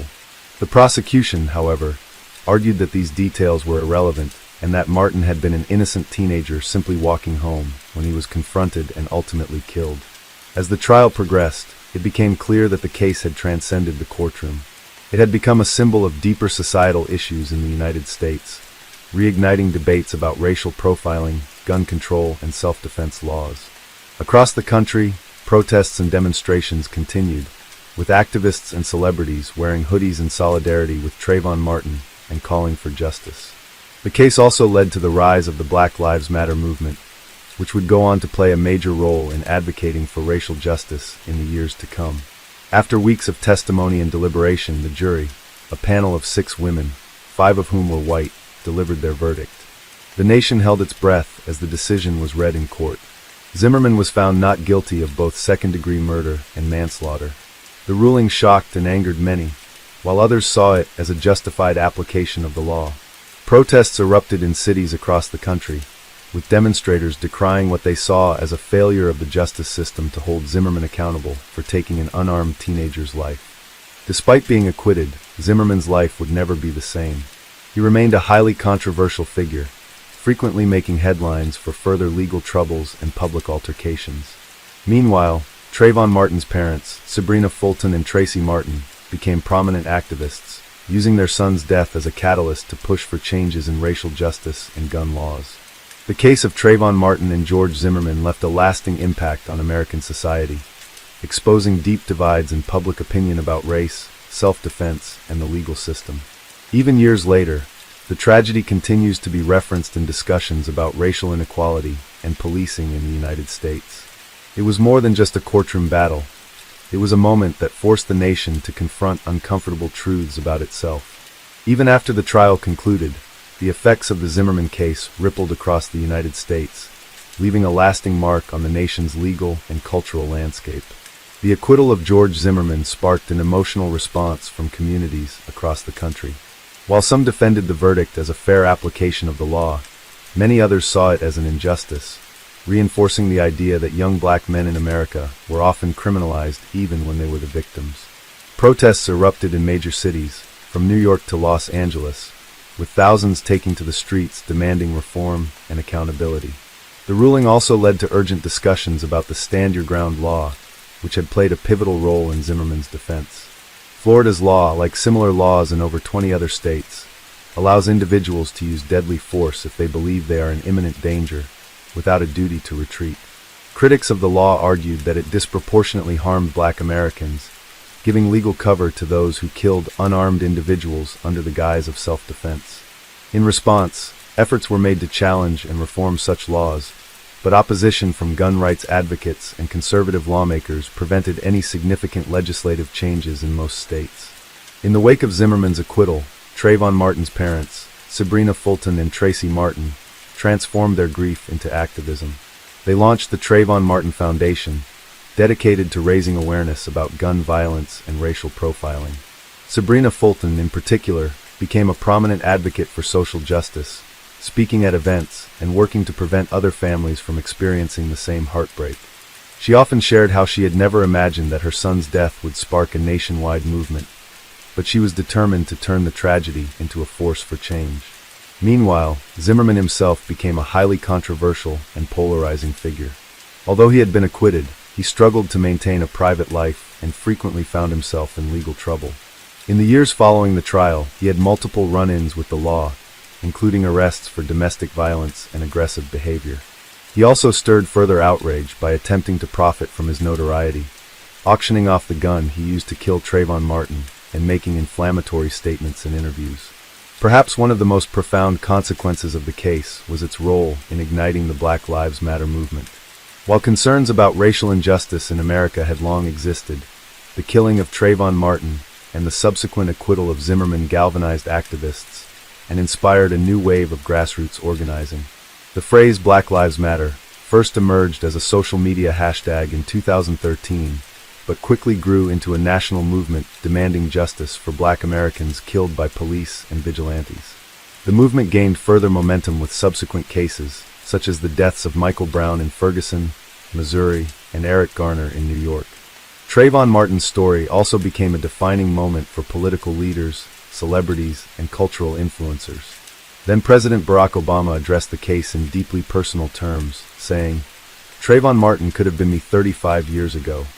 His remarks underscored the reality that many Black Americans saw their own lives reflected in Trayvon's fate. The case also influenced public figures in sports and entertainment, from LeBron James and his Miami Heat teammates wearing hoodies in solidarity to musicians referencing Martin in their lyrics.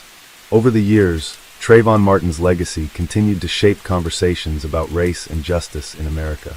His parents wrote books, attended conferences, and met with other families who had lost loved ones to gun violence.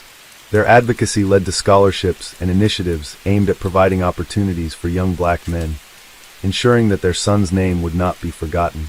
The legal system, however, remained slow to change. Despite growing demands for reform, cases similar to Trayvon Martin's continued to emerge, with unarmed Black individuals being killed under circumstances eerily reminiscent of that fateful night in 2012. The debates over self-defense laws, racial profiling, and policing remain deeply divisive, with no clear resolution in sight.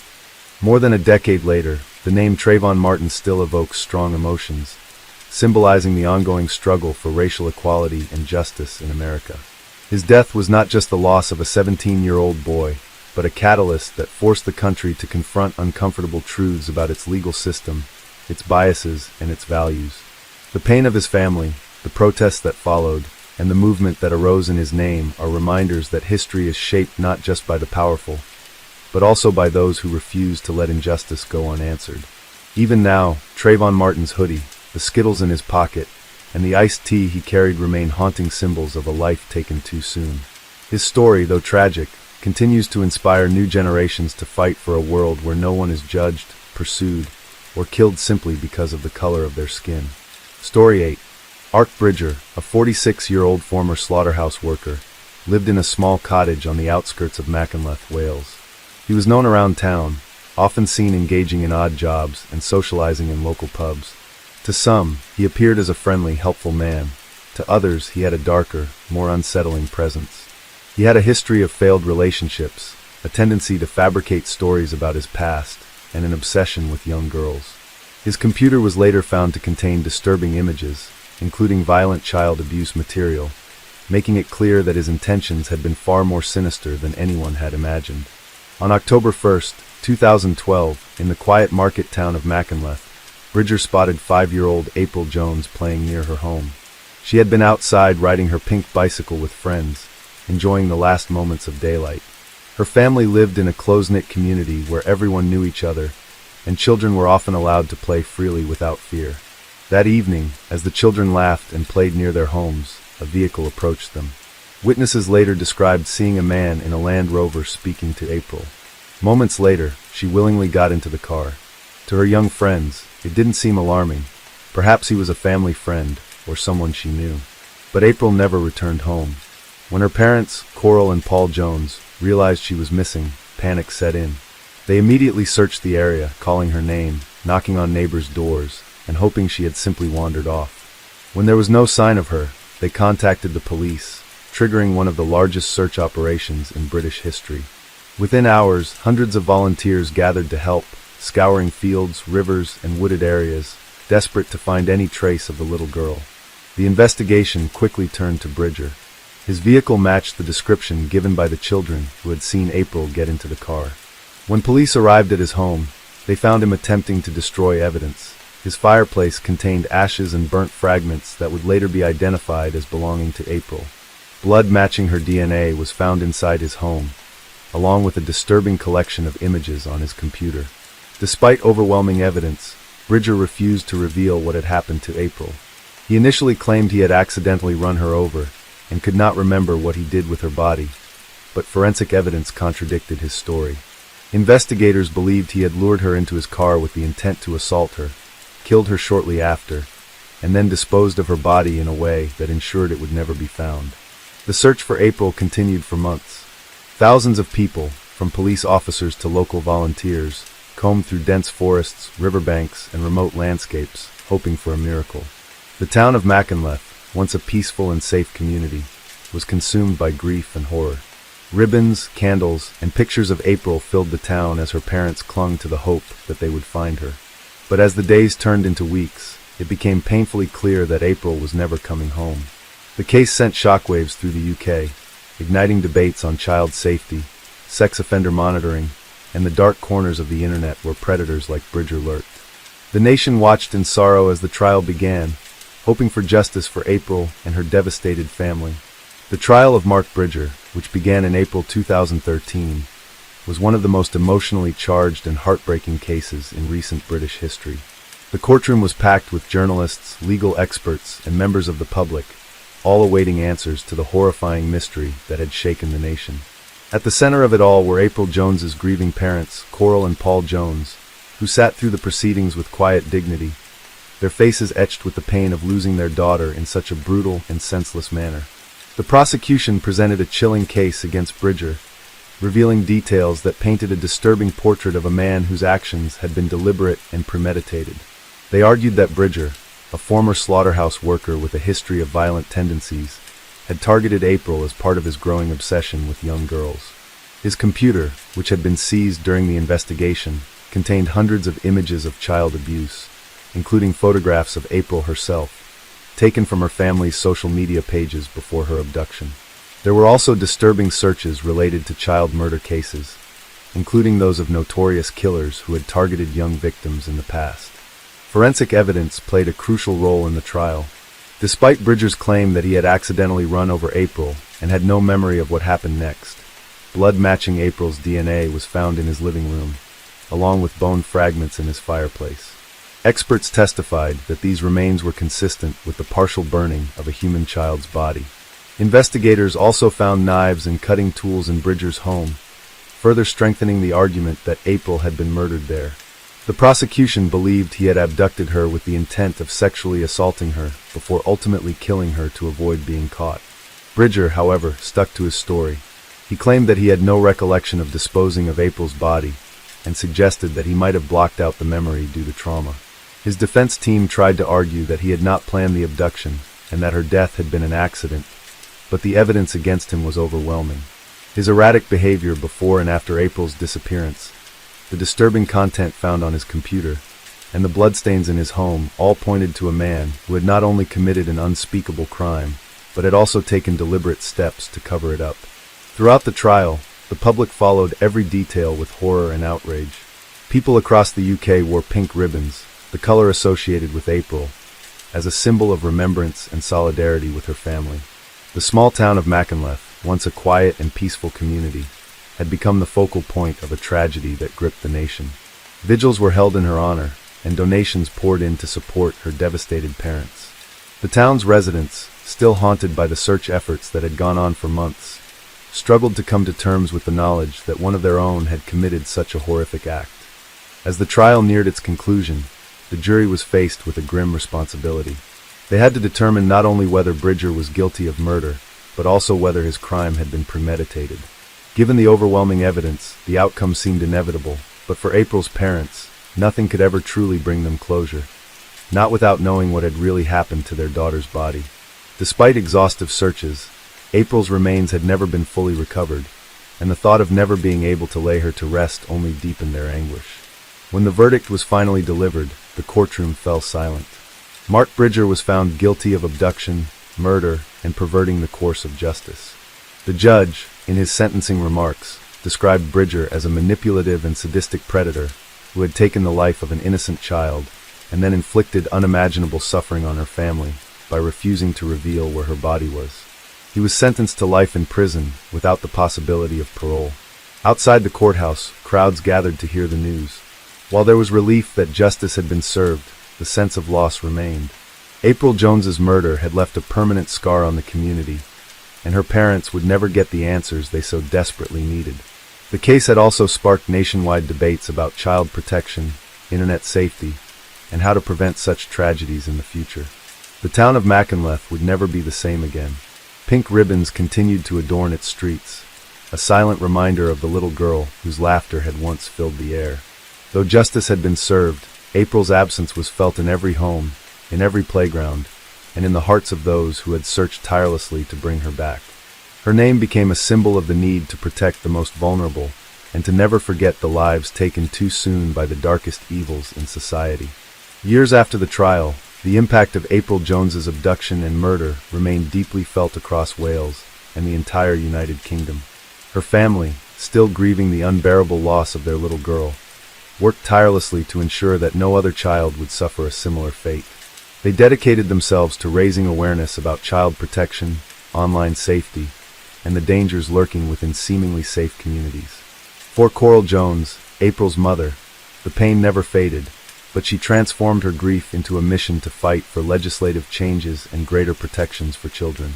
One of the most significant consequences of April's case was the push for stricter regulations surrounding online child abuse material. During Bridger's trial, it became clear that his obsession with young girls had been fueled by the disturbing content he accessed online. This revelation sparked widespread public concern and demands for social media companies, internet providers, and law enforcement agencies to do more to monitor and restrict access to such harmful material. The UK government responded by strengthening laws on child pornography, increasing funding for cybercrime units, and implementing harsher penalties for those caught distributing or possessing illegal content. April's murder also led to renewed discussions about the dangers posed by individuals with a history of violent behavior. Bridger had a troubling past. While he had no prior convictions for serious crimes, he was known to have lied about his background, manipulated people, and exhibited troubling behavior towards young girls. After his conviction, there were calls for a more comprehensive system to track individuals with potential predatory tendencies before they could commit horrific crimes. Some proposed a new registry for those found in possession of child exploitation material, even if they had not yet committed a physical offense, arguing that early intervention could prevent future tragedies. Despite these policy changes, one painful truth remained: April's body was never fully recovered. This was one of the most agonizing aspects of the case for her family. While forensic evidence confirmed her death, the lack of a body meant that her parents never had the opportunity to lay her to rest properly. Search teams had scoured rivers, mountains, forests, and even drained parts of local reservoirs, but Bridger had disposed of her remains so thoroughly that only a few bone fragments were ever found in his fireplace. The knowledge that she had been destroyed in such a brutal manner haunted her loved ones, leaving an open wound that could never fully heal. Over time, Mackinac attempted to move forward. The town, once known for its beautiful landscapes and tight-knit community, would forever be associated with one of the most shocking crimes in British history. Residents, many of whom had taken part in the search for April, struggled with the memories of those dark days. Parents became more protective, children were watched more closely, and a sense of lost innocence lingered in the air. While life continued, the echoes of April's laughter, her love for playing outside, and the image of her riding her pink bicycle remained frozen in the hearts of those who had known her. To honor her memory, April's family and the community launched the April Jones Foundation, dedicated to educating families about child safety and preventing child exploitation. Schools across the UK invited Coral Jones to speak about April's story, and her efforts led to stronger policies in safeguarding children from potential predators. Public awareness campaigns encouraged parents to be vigilant about their children's online activity, ensuring that cases like April's would serve as warnings rather than mere tragedies. Meanwhile, Mark Bridger remained in prison, despised by fellow inmates and the public alike. His refusal to disclose the full truth about what he had done to April fueled ongoing anger and frustration. He was kept under high security due to the nature of his crimes, as child killers are often targeted by other prisoners. Some reports indicated that he had been attacked multiple times in prison, a grim fate for a man who had taken away the innocence of a child and shattered the lives of so many. The legacy of April Jones extended beyond her small town. Her case changed how missing children were reported, how law enforcement handled child abductions, and how the internet was policed for harmful content. In many ways, April became a symbol of the need to protect the vulnerable and the innocent. Her favorite color, pink, became a mark of remembrance, and every year, on the anniversary of her disappearance, people across the UK wore pink ribbons to honor her memory. For Coral and Paul Jones, life could never be the same. Their home, once filled with the sounds of April's laughter, now stood as a painful reminder of what had been taken from them. Yet, through their grief, they found strength to fight for change, ensuring that April's death would not be in vain. They continued to speak out, advocating for stronger laws and keeping their daughter's memory alive in every way they could. Time passed, but the wound remained fresh. Every year, on what should have been her birthday, her family lit candles, looked through old photos, and imagined the girl she would have become. They held on to the memory of her wide, joyful smile, the way she loved riding her bicycle, and the warmth of her hugs. Though April Jones was gone, she would never be forgotten. Her story, tragic and painful, had left an indelible mark on the world, serving as both a warning and a reminder of the darkness that exists, but also of the love, resilience, and determination that can emerge from even the deepest pain. Story 9. Peter Lim Sin Pang had spent decades building a distinguished career in Singapore's civil service. As the Commissioner of the Singapore Civil Defence Force, SCDF, he was responsible for overseeing the nation's emergency response teams, including firefighting, rescue operations, and paramedic services. Known for his disciplined leadership and dedication, he had earned the trust of his colleagues and superiors. However, beneath his polished reputation, he was entangled in a web of corruption that would soon unravel, shaking the very foundations of Singapore's public service. In early 2012, an internal investigation by the Corrupt Practices Investigation Bureau, CPIB, revealed that Lim had abused his position for personal gain. The findings were damning. He had engaged in corrupt dealings with vendors who supplied equipment and services to the SCDF. In exchange for awarding lucrative contracts to specific companies, Lim had received personal favors, including lavish entertainment and sexual services. The scandal sent shockwaves across Singapore, a country known for its strict laws and zero tolerance for corruption. The case came to light when anonymous tips alerted authorities to irregularities in the procurement process within the SCDF. The CPIB launched an inquiry, scrutinizing Lim's connections with several private companies that provided technology and rescue equipment to the emergency services. Investigators discovered that he had granted preferential treatment to certain vendors in exchange for illicit benefits. The evidence against him included text messages, recorded meetings, and financial transactions that pointed to a pattern of corruption stretching over several years. As news of the investigation spread, public trust in Singapore's civil service was shaken. Government officials, typically held to the highest ethical standards, rarely faced allegations of misconduct, let alone corruption, at such a senior level. The revelation that a high-ranking officer like Lim had exploited his authority for personal pleasure was met with disbelief and outrage. Many questioned how such behavior had gone undetected for so long, and whether other officials were involved in similar schemes. Lim was arrested and charged with multiple counts of corruption. His trial, which would soon become one of the most closely watched legal battles in Singapore's recent history, promised to expose the hidden vulnerabilities in a system known for its transparency and accountability. As the case unfolded, more details about his misconduct emerged, painting a troubling picture of how a man entrusted with protecting the nation's citizens had instead prioritized his own selfish desires. His downfall was not just a personal tragedy, but a national embarrassment. Singapore prided itself on having one of the world's most efficient and corruption-free governments, and Lim's actions cast a shadow over the entire civil service. The case raised urgent questions about oversight mechanisms, internal audits, and the potential for abuse within even the most respected institutions. The trial was set to reveal the full extent of Lim's corruption, the companies complicit in his schemes, and the systemic weaknesses that had allowed such misconduct to persist undetected.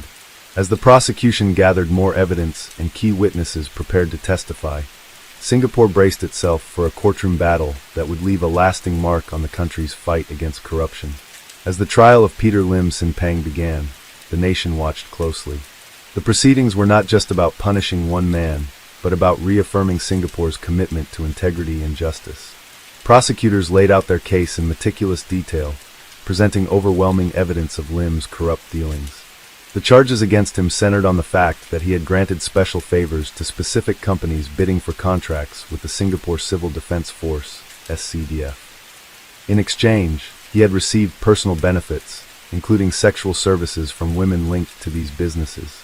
The courtroom was filled with legal experts, journalists, and members of the public, all eager to witness how the case would unfold. The prosecution painted a damning picture of a man who had used his powerful position not to serve his country, but to serve his own selfish desires. According to their findings, Lim had leveraged his authority to influence procurement decisions in favor of certain vendors, bypassing fair competition and ethical considerations. One of the most shocking revelations came when evidence was presented showing that Lim had arranged meetings with female executives from private companies that had business dealings with the SCDF. These meetings, initially disguised as professional discussions, had often taken place in private hotel rooms or secluded locations. Witnesses, including some of the women involved, testified that Lim had made it clear, directly or indirectly, that business opportunities would be granted in exchange for personal favors. Some of the women stated that they had felt pressured into complying, fearing that rejecting him would jeopardize their company's chances of securing lucrative government contracts. Financial records and digital communications provided further proof of the corruption. Emails and text messages retrieved from Lim's phone and computers revealed coded conversations where he arranged meetings and discussed procurement matters with the involved companies. There were also bank transfers and expense records indicating that he had accepted expensive gifts and entertainment from business executives in return for awarding them contracts. The prosecution emphasized that these acts were not isolated incidents but part of a sustained pattern of abuse spanning several years. The defense, however, attempted to argue that Lim had not explicitly demanded these favors, and that any gifts or services he received were given voluntarily, with no direct link to contract awards. His lawyers claimed that while Lim had indeed engaged in inappropriate relationships, they did not amount to corruption under the law. They also argued that the bidding process for SCDF contracts was complex and involved multiple decision-makers, meaning that Lim alone could not have guaranteed any specific outcomes. However, the prosecution swiftly dismantled these arguments by presenting internal documents showing that Lim had personally recommended certain vendors for contracts. Testimonies from SCDF officers further revealed that he had exerted significant influence over procurement decisions. Some officers admitted that they had suspected irregularities, but had been reluctant to question a superior as powerful as Lim. The culture of deference within the organization had allowed him to act with impunity for years. Public reaction to the case was intense. Singaporeans, accustomed to a government that upheld strict anti-corruption policies, were outraged that someone of Lim's rank had been able to operate in such a manner. Many questioned whether the existing oversight mechanisms were strong enough to prevent such abuses in the future. Editorials in major newspapers criticized the lapse in internal controls and called for stricter regulations to ensure that high-ranking officials were held to the highest ethical standards. The government, determined to reassure the public, swiftly announced measures to prevent similar cases from occurring. The Civil Service Commission pledged to strengthen internal audits and introduce additional training for senior officers on ethics and accountability. Transparency International, an organization monitoring global corruption, noted that while Singapore remained one of the least corrupt countries in the world, the case demonstrated that no system was entirely immune to human greed and misconduct. As the trial neared its conclusion, the weight of the evidence against Lim became undeniable. The prosecution's meticulous presentation of documents, testimonies, and financial records left little room for doubt. The final arguments made it clear that Lim had systematically abused his authority, betraying not only his position but the trust placed in him by the government and the people of Singapore. The verdict loomed, and Singaporeans waited anxiously. What would happen to Peter Lim Sin Peng? Would he face the full extent of the law, or would his years of service and high-ranking status influence the court's decision? Whatever the outcome, one thing was certain. This case had left a deep scar on the reputation of the nation's civil service, serving as a stark reminder that even in a country known for its clean governance, corruption could still find a way to creep in. The final days of Peter Lim Sin Pang's trial were filled with tension. The prosecution had delivered an overwhelming case, proving beyond reasonable doubt that Lim had engaged in corrupt activities, using his position as the Commissioner of the Singapore Civil Defence Force, SCDF, for personal gain. His fate now rested in the hands of the judge, and the entire nation waited for the verdict that would determine whether one of Singapore's most senior civil servants would be held accountable for his crimes. On the day of the ruling, the courtroom was packed with journalists, legal experts, and members of the public. The judge took time to summarize the case, reiterating the prosecution's key arguments. Lim had knowingly engaged in unethical conduct, abused his authority to influence contract awards, and accepted improper benefits from vendors. The judge acknowledged that Singapore was a country that prided itself on its strong governance and zero tolerance for corruption, making Lim's betrayal of public trust all the more severe. When the verdict was finally delivered, guilty on multiple counts of corruption, the reaction was immediate. Some in the courtroom sighed in relief, while others shook their heads at the disgrace of a once-respected leader. Lim, standing before the judge, showed little emotion, though those who knew him said that his stiff posture betrayed deep shame and regret. He had built a career on discipline and leadership, only to see it all come crashing down in the most humiliating way possible. The sentencing followed soon after. Given the severity of his offenses, the court imposed a prison term and a heavy fine. The judge made it clear that Lim's actions had not only damaged his own reputation, but had also harmed public confidence in Singapore's institutions. A strong punishment was necessary to reinforce the message that corruption, no matter how high one's rank, would never be tolerated. Lim was led away in handcuffs, his once proud stature reduced to that of a disgraced convict. His fall from grace was complete. The former commissioner of the SCDF, a man who had once been trusted to protect the nation's citizens, now found himself behind bars, condemned by the very laws he had sworn to uphold. In the weeks that followed, discussions about the case dominated public discourse. Many Singaporeans expressed satisfaction that justice had been served, but there was also a lingering unease. How had someone in such a high-ranking position been able to engage in corruption for so long without being caught? Were there other officials who had engaged in similar misconduct, but had simply not been exposed yet? The government moved swiftly to address these concerns. Prime Minister Lee Hsien Loong issued a statement reaffirming Singapore's commitment to clean governance, emphasizing that no one, not even top officials, was above the law. The Civil Service Commission announced a series of reforms aimed at strengthening internal monitoring mechanisms, including more rigorous checks on procurement processes, whistleblower protections, and mandatory ethics training for senior officers. The Corrupt Practices Investigation Bureau, CPIB, which had played a crucial role in bringing Lim to justice, received additional resources to enhance its ability to detect and investigate corruption within the government. Meanwhile, Lim's personal life was in ruins. Friends and former colleagues distanced themselves, unwilling to be associated with a man whose name had become synonymous with disgrace. His family faced public humiliation, with reporters constantly seeking comments and details about how they were coping with his downfall. His wife, who had initially stood by him, eventually filed for divorce, unable to reconcile the man she had married with the man who had been exposed in court. While serving his prison sentence, Lim reportedly struggled to adapt to life behind bars. Unlike the structured and disciplined world of the SCDF, where he had been in command, he was now just another inmate, subjected to strict routines and constant surveillance. His former colleagues in law enforcement, many of whom had once respected him, now viewed him with contempt. Some sources claimed that he was targeted by other prisoners, who saw him as a symbol of hypocrisy, someone who had enforced the law but had secretly broken it for personal pleasure. Despite the scandal, Singapore's institutions remained strong. The swift and transparent handling of Lim's case reassured the public that corruption would never be tolerated, no matter how high the rank of the offender. The nation moved forward, its commitment to integrity and good governance reaffirmed, even as the memory of the case served as a reminder of the constant vigilance needed to uphold ethical standards. Years later, when discussions of corruption in Singapore resurfaced, Peter Lim Sin Pang's name was often cited as a warning. His case became a textbook example in law schools and public administration courses, illustrating how even the most trusted officials could fall prey to temptation, and how a nation committed to justice must always remain prepared to root out corruption, wherever it may be found. As for Lim himself, his time in prison eventually ended, but his life would never be the same.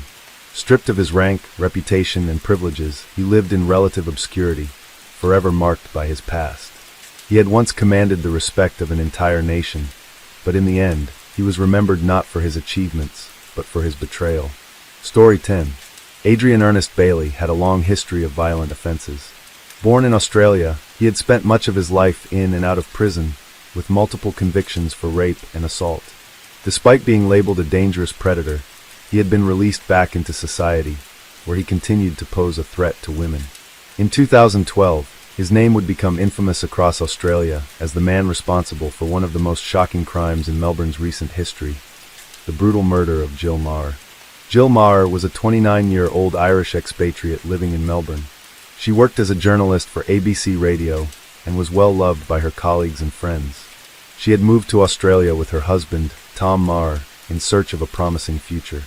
On the night of September 21, 2012, she went out for drinks with colleagues at a bar in the bustling suburb of Brunswick. It was a regular night out, and she had only planned to stay for a few hours before heading home.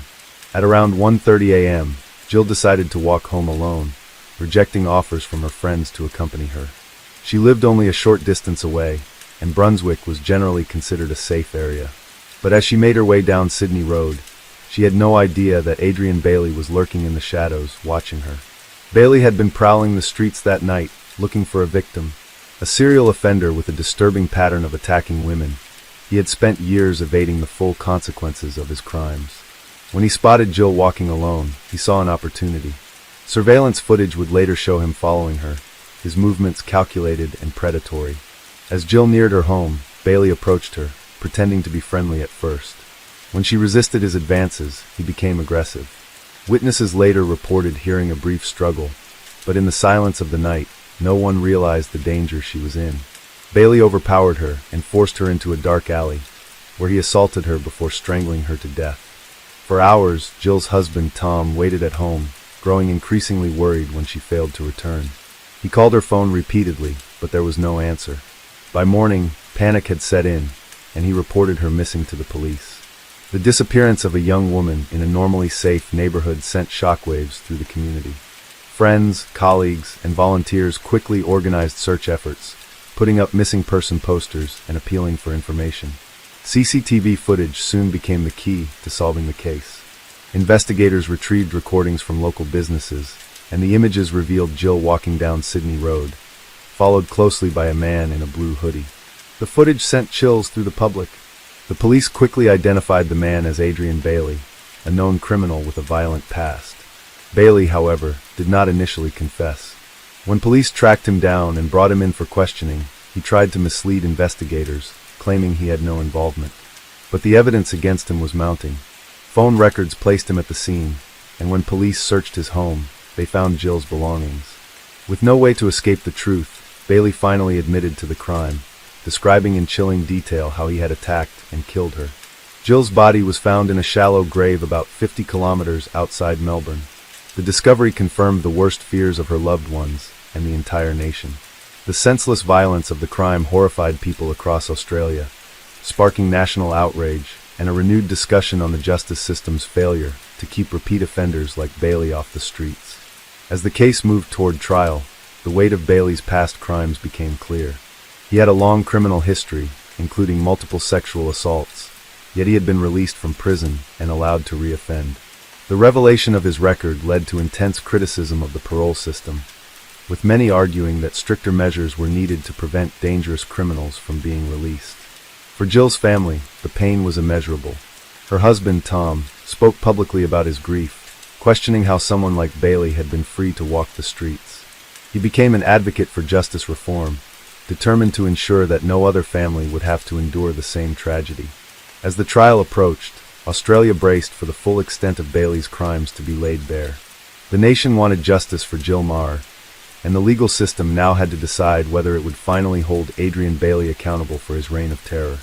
During the investigation, the full extent of Adrian Bailey's criminal past came into focus, painting a chilling picture of a man who had repeatedly evaded justice. Bailey had spent years attacking women, yet despite multiple convictions for violent sexual offenses, he had been granted parole, allowing him to walk the streets freely. The public was outraged as they learned that this was not his first crime, not by a long shot. He had been a known predator, a repeat offender who had used intimidation and violence to control his victims. Had the justice system acted more decisively earlier, Jill Maher might still be alive. The prosecution wasted no time in presenting a compelling case against Bailey. He was charged with murder, rape, and other related offenses, and as the legal process unfolded, new details emerged that made the crime even more disturbing. Evidence from the crime scene and Bailey's own confession painted a picture of a man who had not only stalked Jill, but had also been methodical in his approach. Surveillance footage showed how he had walked past her multiple times before making his move, carefully choosing the moment when she was most vulnerable. Forensic experts testified about the evidence collected. Jill's personal belongings, including her handbag and phone, had been found at Bailey's home, further cementing his guilt. Soil samples from his car matched the area where her body had been buried, proving that he had transported her lifeless form to a remote location in a final attempt to cover his tracks. His DNA was found on her body, eliminating any doubt that he had been the last person to see her alive. The defense had little room to maneuver. Bailey had already admitted to the crime, but his lawyers attempted to argue that the murder had not been premeditated. They claimed that the attack had been spontaneous, that he had not intended to kill her, but rather had acted in a moment of panic after sexually assaulting her. However, the prosecution quickly dismantled this argument, pointing out Bailey's long history of violence and the predatory nature of his actions. Public reaction to the case was intense. Protests and vigils were held in Jill's memory, with thousands of people taking to the streets to demand justice. The outcry was not just about her death, it was about the larger issue of violence against women, the failure of the parole system, and the need for harsher punishments for repeat offenders. The phrase "Reclaim the Night" became a rallying cry, as women in Melbourne and across Australia demanded safer streets and stronger protections against predators like Bailey. Jill's husband, Tom Maher, became a central figure in the public response to the case. His grief was palpable, but rather than retreat into silence, he chose to speak out. In interviews, he talked about the devastating impact of losing his wife, about how their future had been stolen from them in an instant. He questioned how a man with Bailey's history had been allowed to roam free, and his words resonated deeply with the public. His advocacy for justice reform gained widespread support, prompting discussions at the highest levels of government about the need for stricter parole policies. As the trial date approached, journalists followed every development closely. Reports detailed how Bailey had manipulated the legal system for years, securing early release despite being classified as a high-risk offender. Experts debated whether the justice system had failed Jill Maher, and by extension, how many other victims might have been prevented if stronger measures had been in place. The impact of Jill's murder extended beyond the courtroom. Women across Melbourne changed their routines, avoiding walking alone at night. Calls for better street lighting, increased police patrols, and stricter monitoring of convicted sex offenders grew louder. The case became a turning point in Australia's discussion on violence against women, highlighting the urgent need for systemic change. Inside the prison where Bailey was being held awaiting trial, fellow inmates had already begun to turn against him. Even among criminals, those convicted of crimes against women and children often faced the harshest treatment.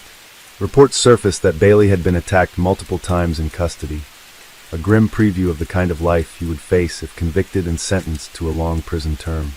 As the court date arrived, the nation prepared to hear the full details of what had happened on that fateful night. Prosecutors were ready to lay out the brutal reality of Jill Maher's final moments, while the public, still reeling from the tragedy, demanded nothing less than the maximum sentence for Adrian Bailey. For Jill's family and the people of Australia, justice had to be served. Anything less would be an unforgivable failure. As the trial for Adrian Bailey proceeded, the gravity of the case became even more apparent. Bailey's past and his violent history were central to the prosecution's argument. His actions that night were no anomaly. This was the culmination of years of unchecked violence and predation. In court, the prosecution painted a chilling picture of Bailey's life, outlining the series of assaults and offenses he had committed prior to Jill's murder. Bailey had been previously convicted of multiple sexual assaults, yet he had somehow been granted parole each time. His track record as a repeat offender was undeniable, and it became evident that he had been given opportunities to re-enter society despite a well-established pattern of violence. This raised questions that would not be easily answered. How had the parole system failed to keep such a dangerous individual behind bars? Why had he been allowed to reoffend multiple times without facing more serious consequences? In the courtroom, Jill's family and friends sat through the painful testimony. Jill's mother, Martina, had traveled from Ireland to be there, unable to comprehend how a daughter who had so much promise and love to offer had been taken in such a senseless way. Martina, in an emotional statement to the press, described Jill as someone full of life, passionate about her work, and caring for those around her. To her, the death of her daughter was not just a personal loss. It was a symbol of the failure of a system that had allowed her killer to roam free. Jill's husband, Tom, too, was a constant presence in the courtroom. He showed remarkable strength as he attended each day of the trial, but the pain was evident in his eyes. He spoke publicly about the future he had envisioned with Jill, their plans to travel, to grow old together, and how those dreams had been destroyed in an instant. As a victim of Bailey's actions, Tom, like so many others, was forced to reconcile with a life that had been shattered by one man's violence. His efforts to seek justice for Jill, as well as his advocacy for reforming the parole system, had garnered widespread attention, and his voice became a powerful reminder of the lasting impact such crimes have on loved ones.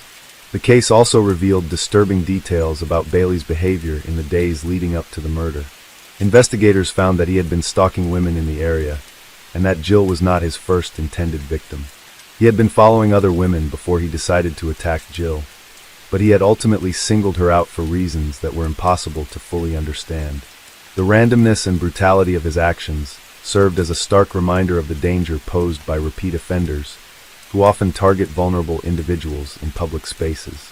As the trial continued, the defense team for Bailey attempted to argue that his actions were the result of personal issues or mental health struggles, but this was met with skepticism from both the prosecution and the public.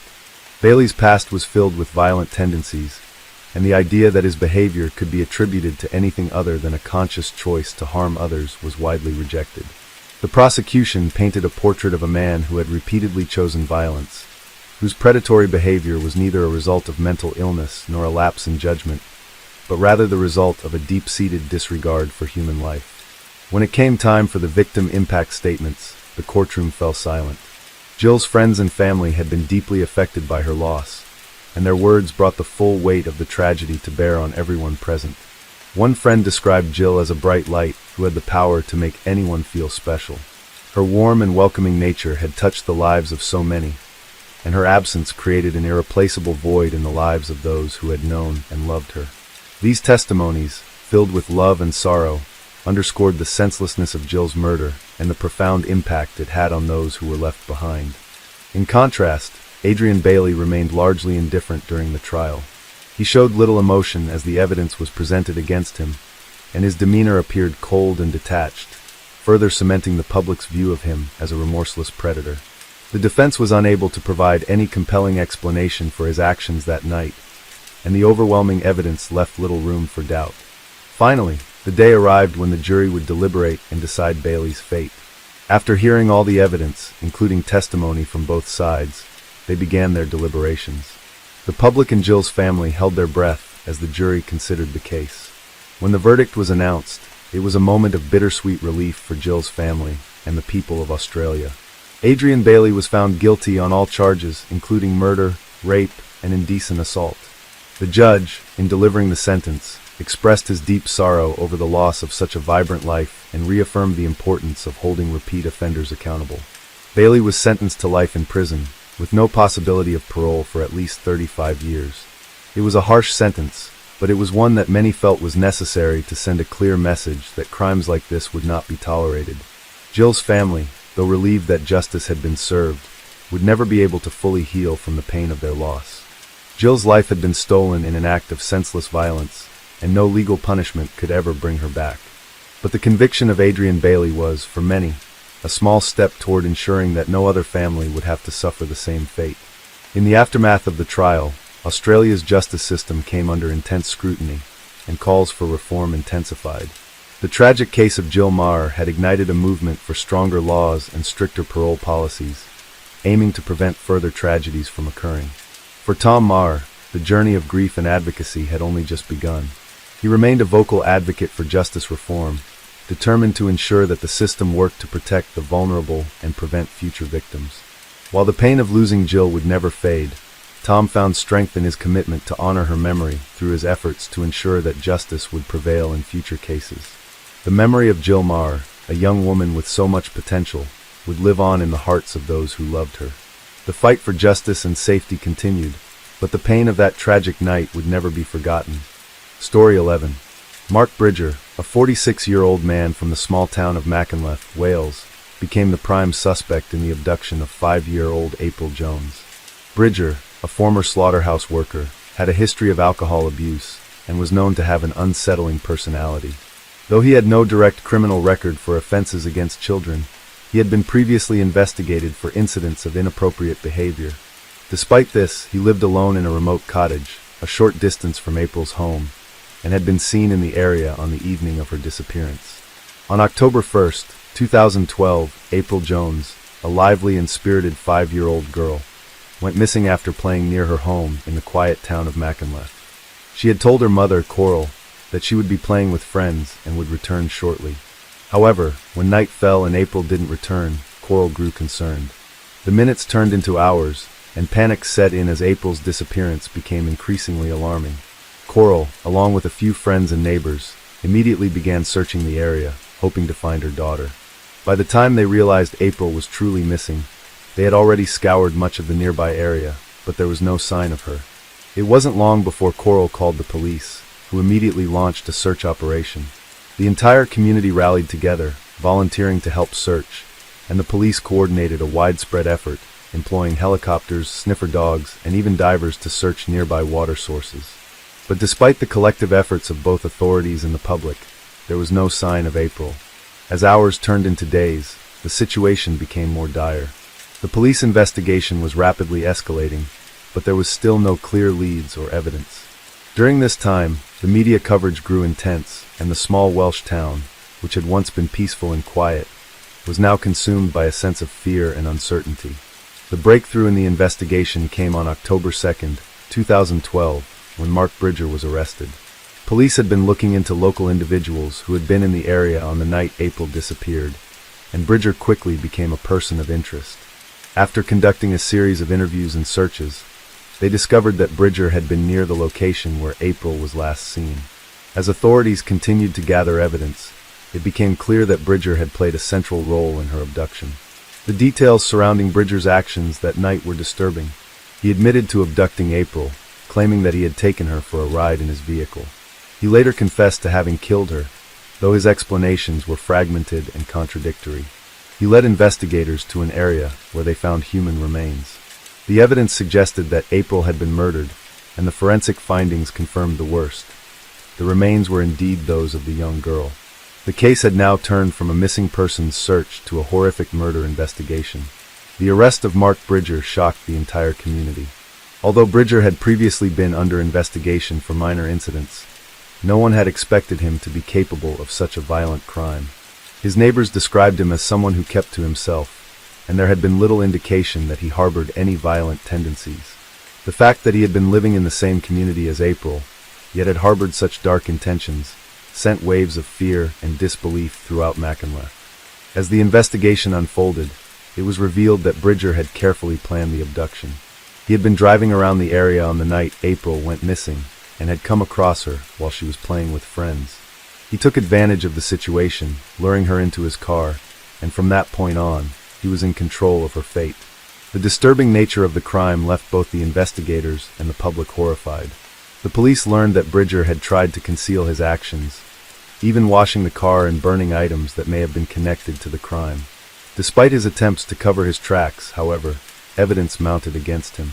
Forensic analysis revealed traces of April's blood in his car, and when police searched his home, they found further evidence that connected him to the crime.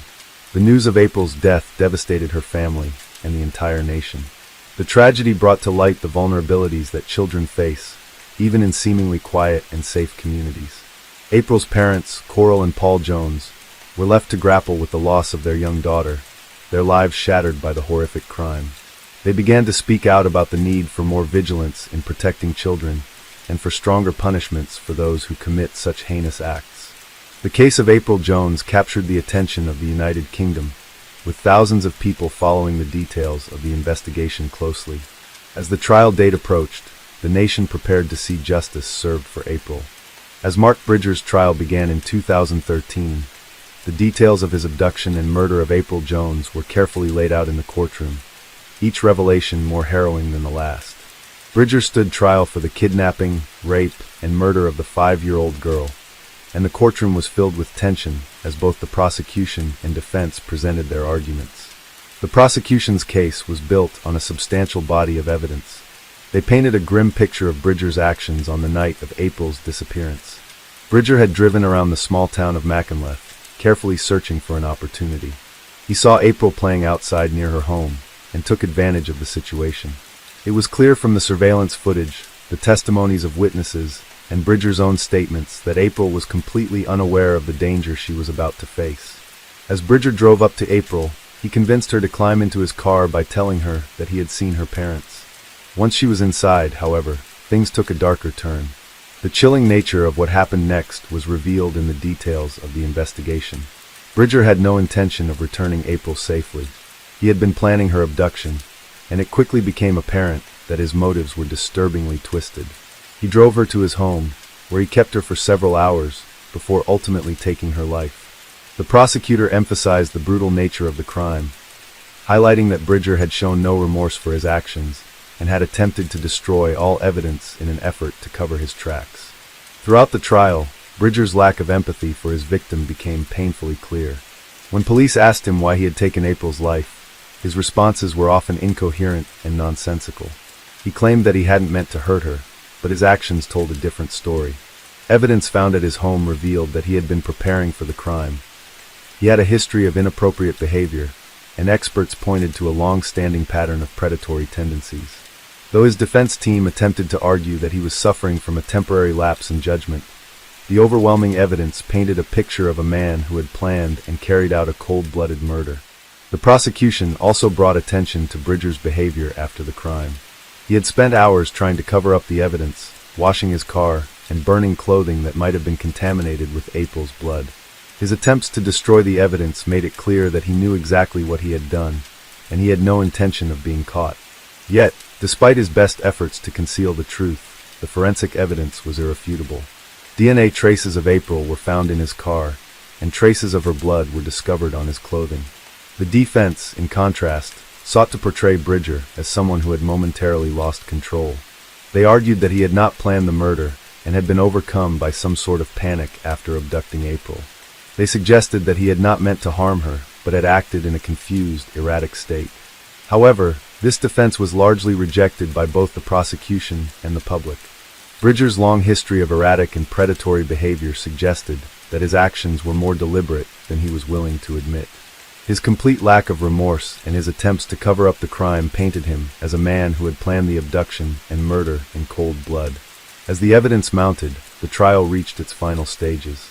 The jury was tasked with deciding Bridger's fate, and the tension in the courtroom was palpable. For April's family, the months of uncertainty and heartache had finally led to this moment. Coral and Paul Jones, April's parents, had shown remarkable strength throughout the trial. They attended each day, sitting through the painful testimony, never losing sight of their goal to ensure that April's murderer would be brought to justice. Their pain was evident, but they also demonstrated incredible resilience, speaking out about the dangers of child abduction and the need for stronger protections for children everywhere. In a final emotional statement, April's parents described their daughter as a happy and loving child, full of life and promise. They shared their grief and the void that had been left in their lives by her untimely death. No sentence could ever bring April back, but they hoped that by standing firm in their commitment to justice, they could help protect other children from facing the same fate. Finally, after several days of deliberation, the jury returned with their verdict. Mark Bridger was found guilty of the murder, abduction, and sexual assault of April Jones. The court was silent as the verdict was read aloud. For many, the guilty verdict was a small measure of justice for the devastating loss of a young girl whose life had been stolen in an instant. In his sentencing, the judge condemned Bridger's actions as cold and calculated.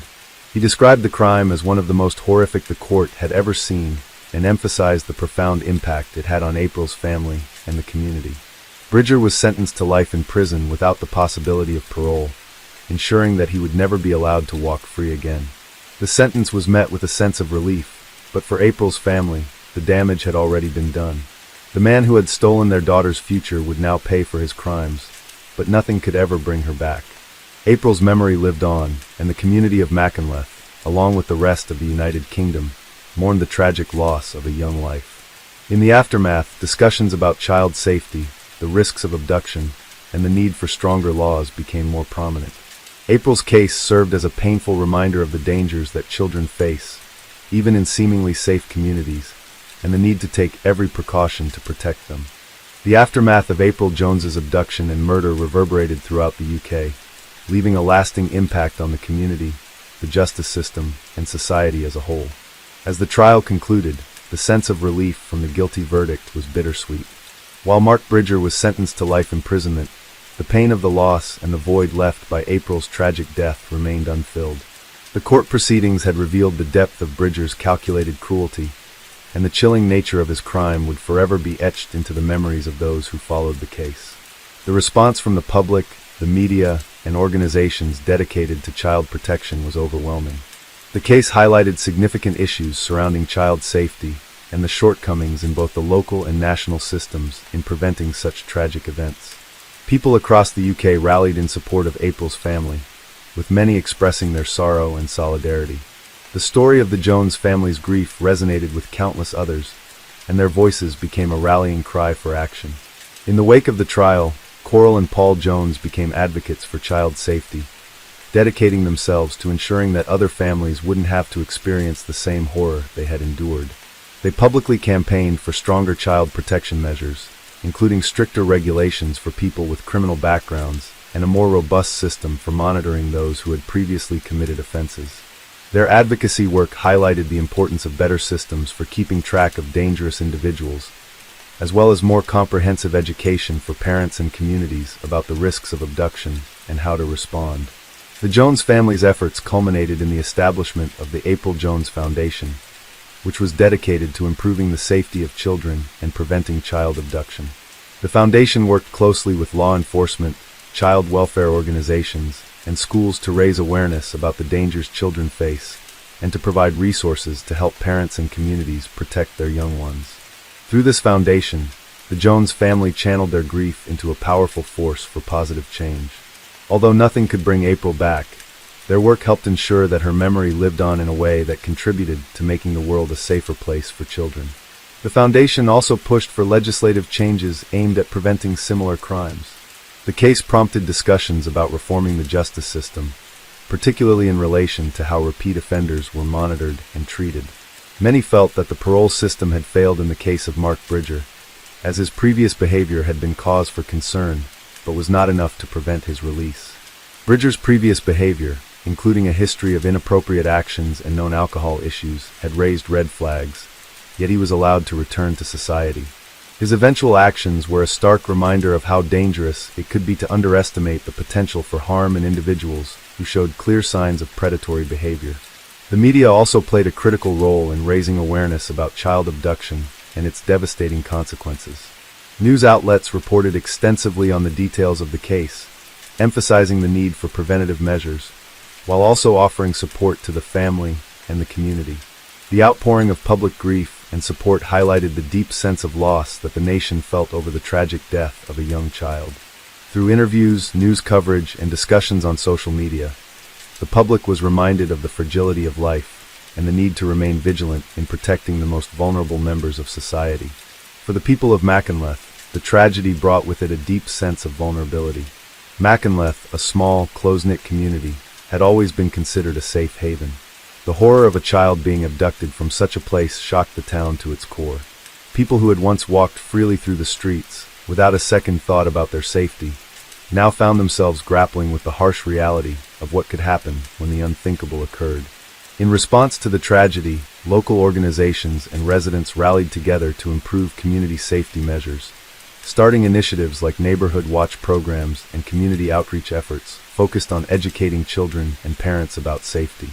While these efforts helped the town begin the healing process, They also underscored the profound impact the crime had on everyone who was affected by it. Friends, families, and neighbors who had known April couldn't help but reflect on the innocence of her life, her bright smile, and the future that was stolen from her. For many, her face became a symbol of the need for stronger action on child protection.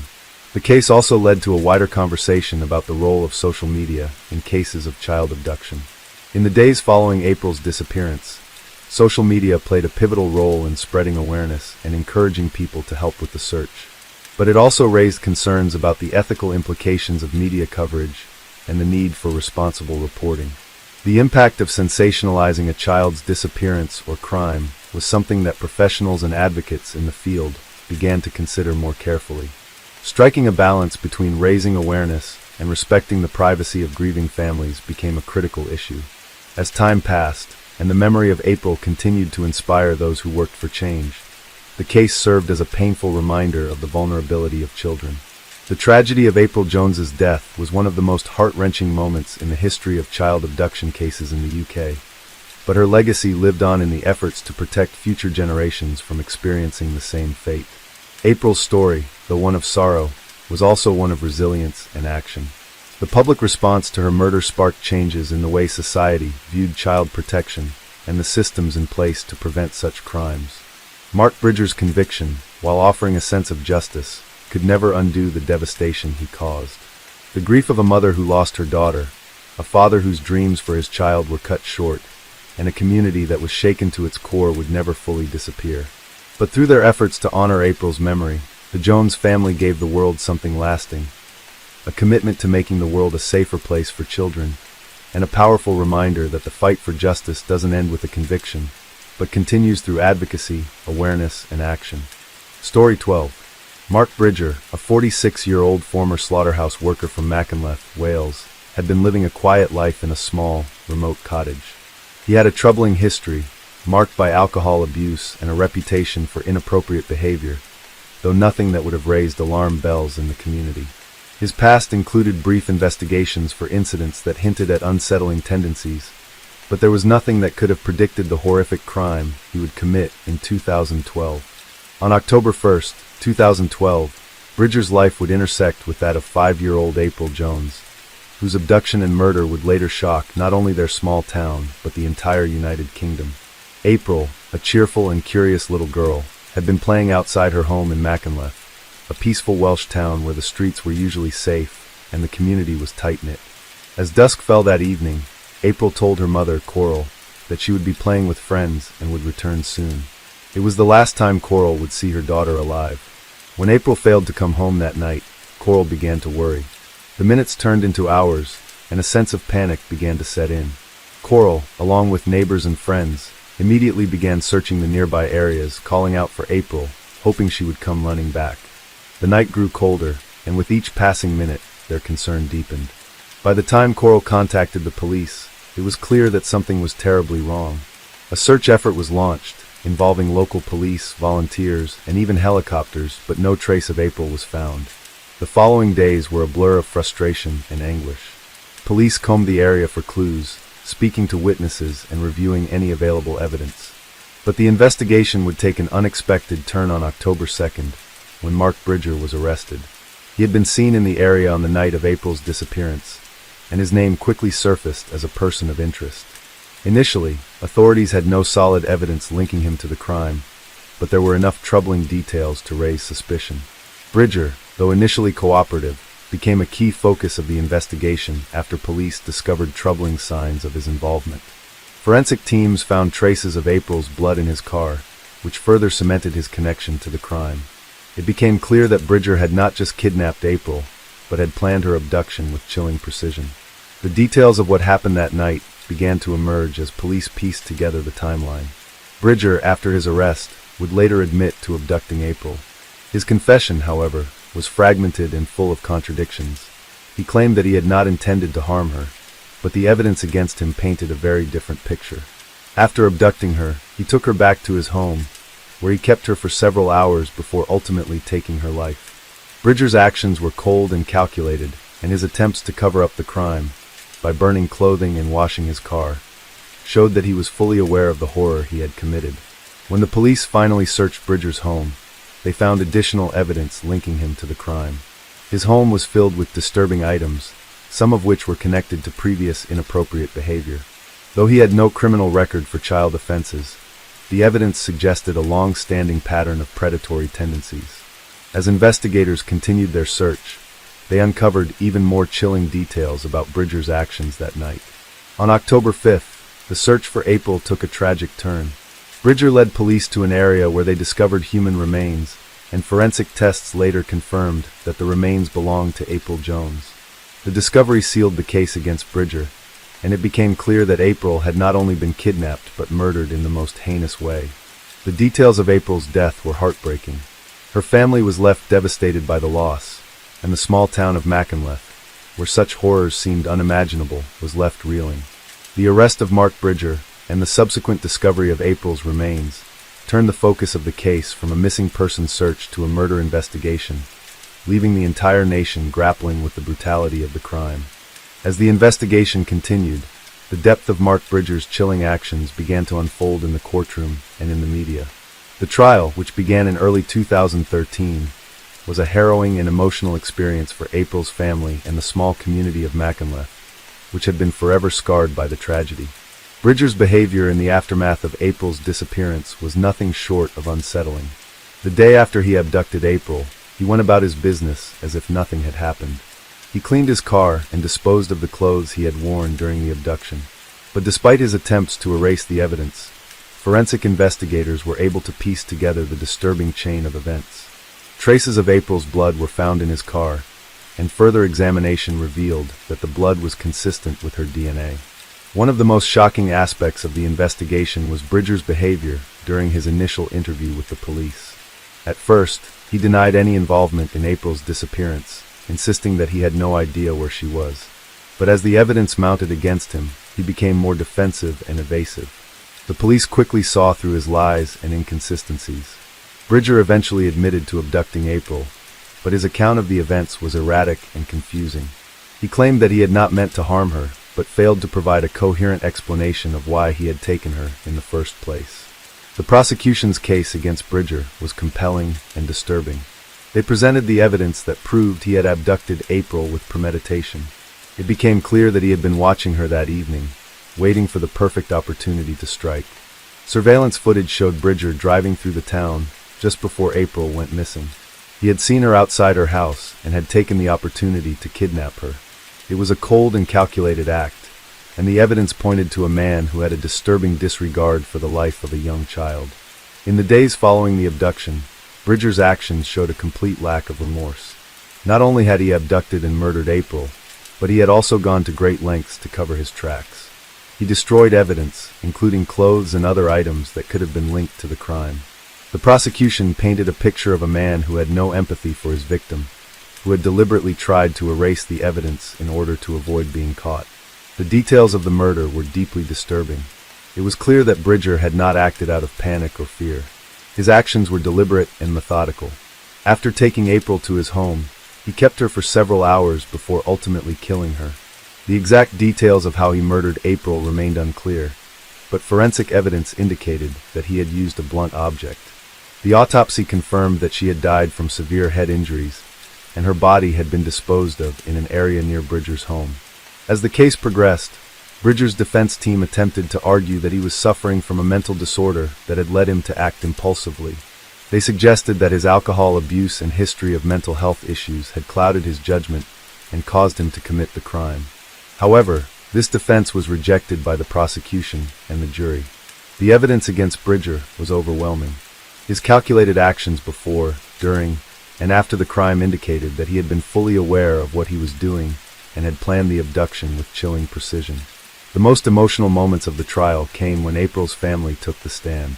Coral and Paul Jones, April's parents, spoke of their daughter's vibrant personality, her love for life, and the devastation they felt when they realized she had been taken from them. The grief in the courtroom was palpable as the parents described their daughter's disappearance and the impact it had on their lives. For them, the trial was not just about seeking justice for their daughter. It was about holding Mark Bridger accountable for his actions and ensuring that no other child would fall victim to his predatory behavior. The community of Mackinac, which had once been a quiet and safe town, was left in shock by the events surrounding April's abduction and murder. The people of the town had known April, and many of them had even seen her playing in the streets before her disappearance. The crime shattered the sense of security that the residents had once taken for granted. In the wake of April's death, the town came together in solidarity to support the Jones family, while also grappling with the painful reality that a man they had once known had committed such a heinous act. Throughout the trial, the public's reaction to Bridger's actions was one of horror and disbelief. The media coverage of the case was intense, and it seemed that every new revelation about the crime sent shockwaves through the nation.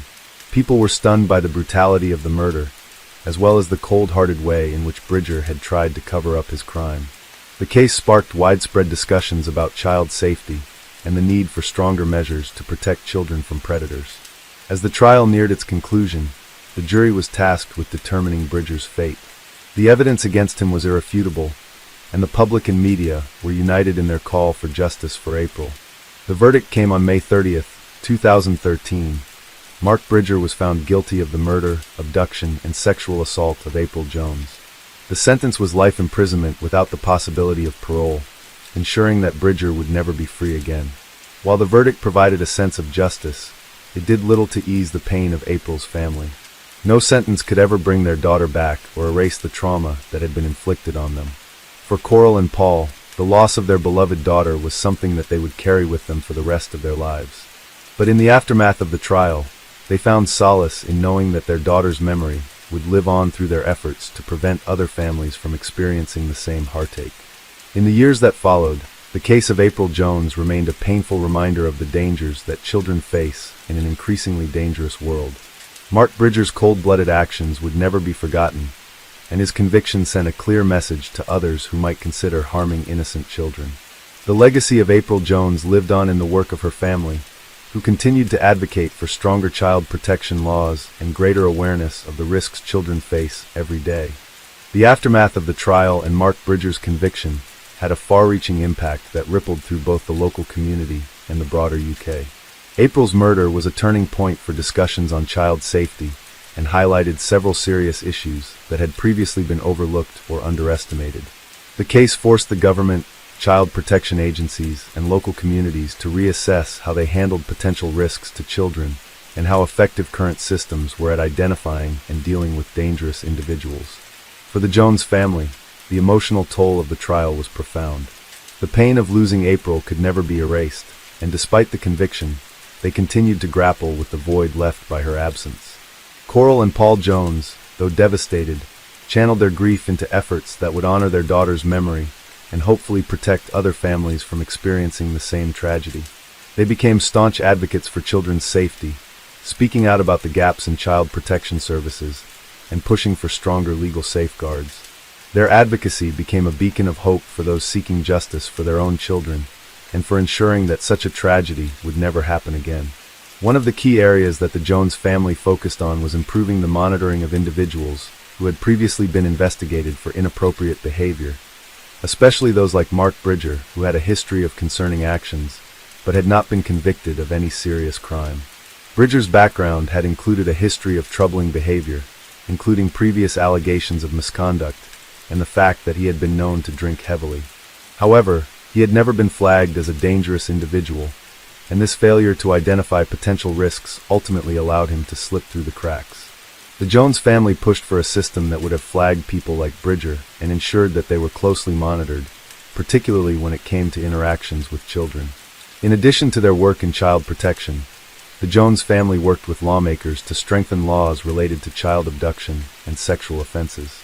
They advocated for changes to the way convicted criminals were monitored after their release, particularly those who had committed serious offenses involving children.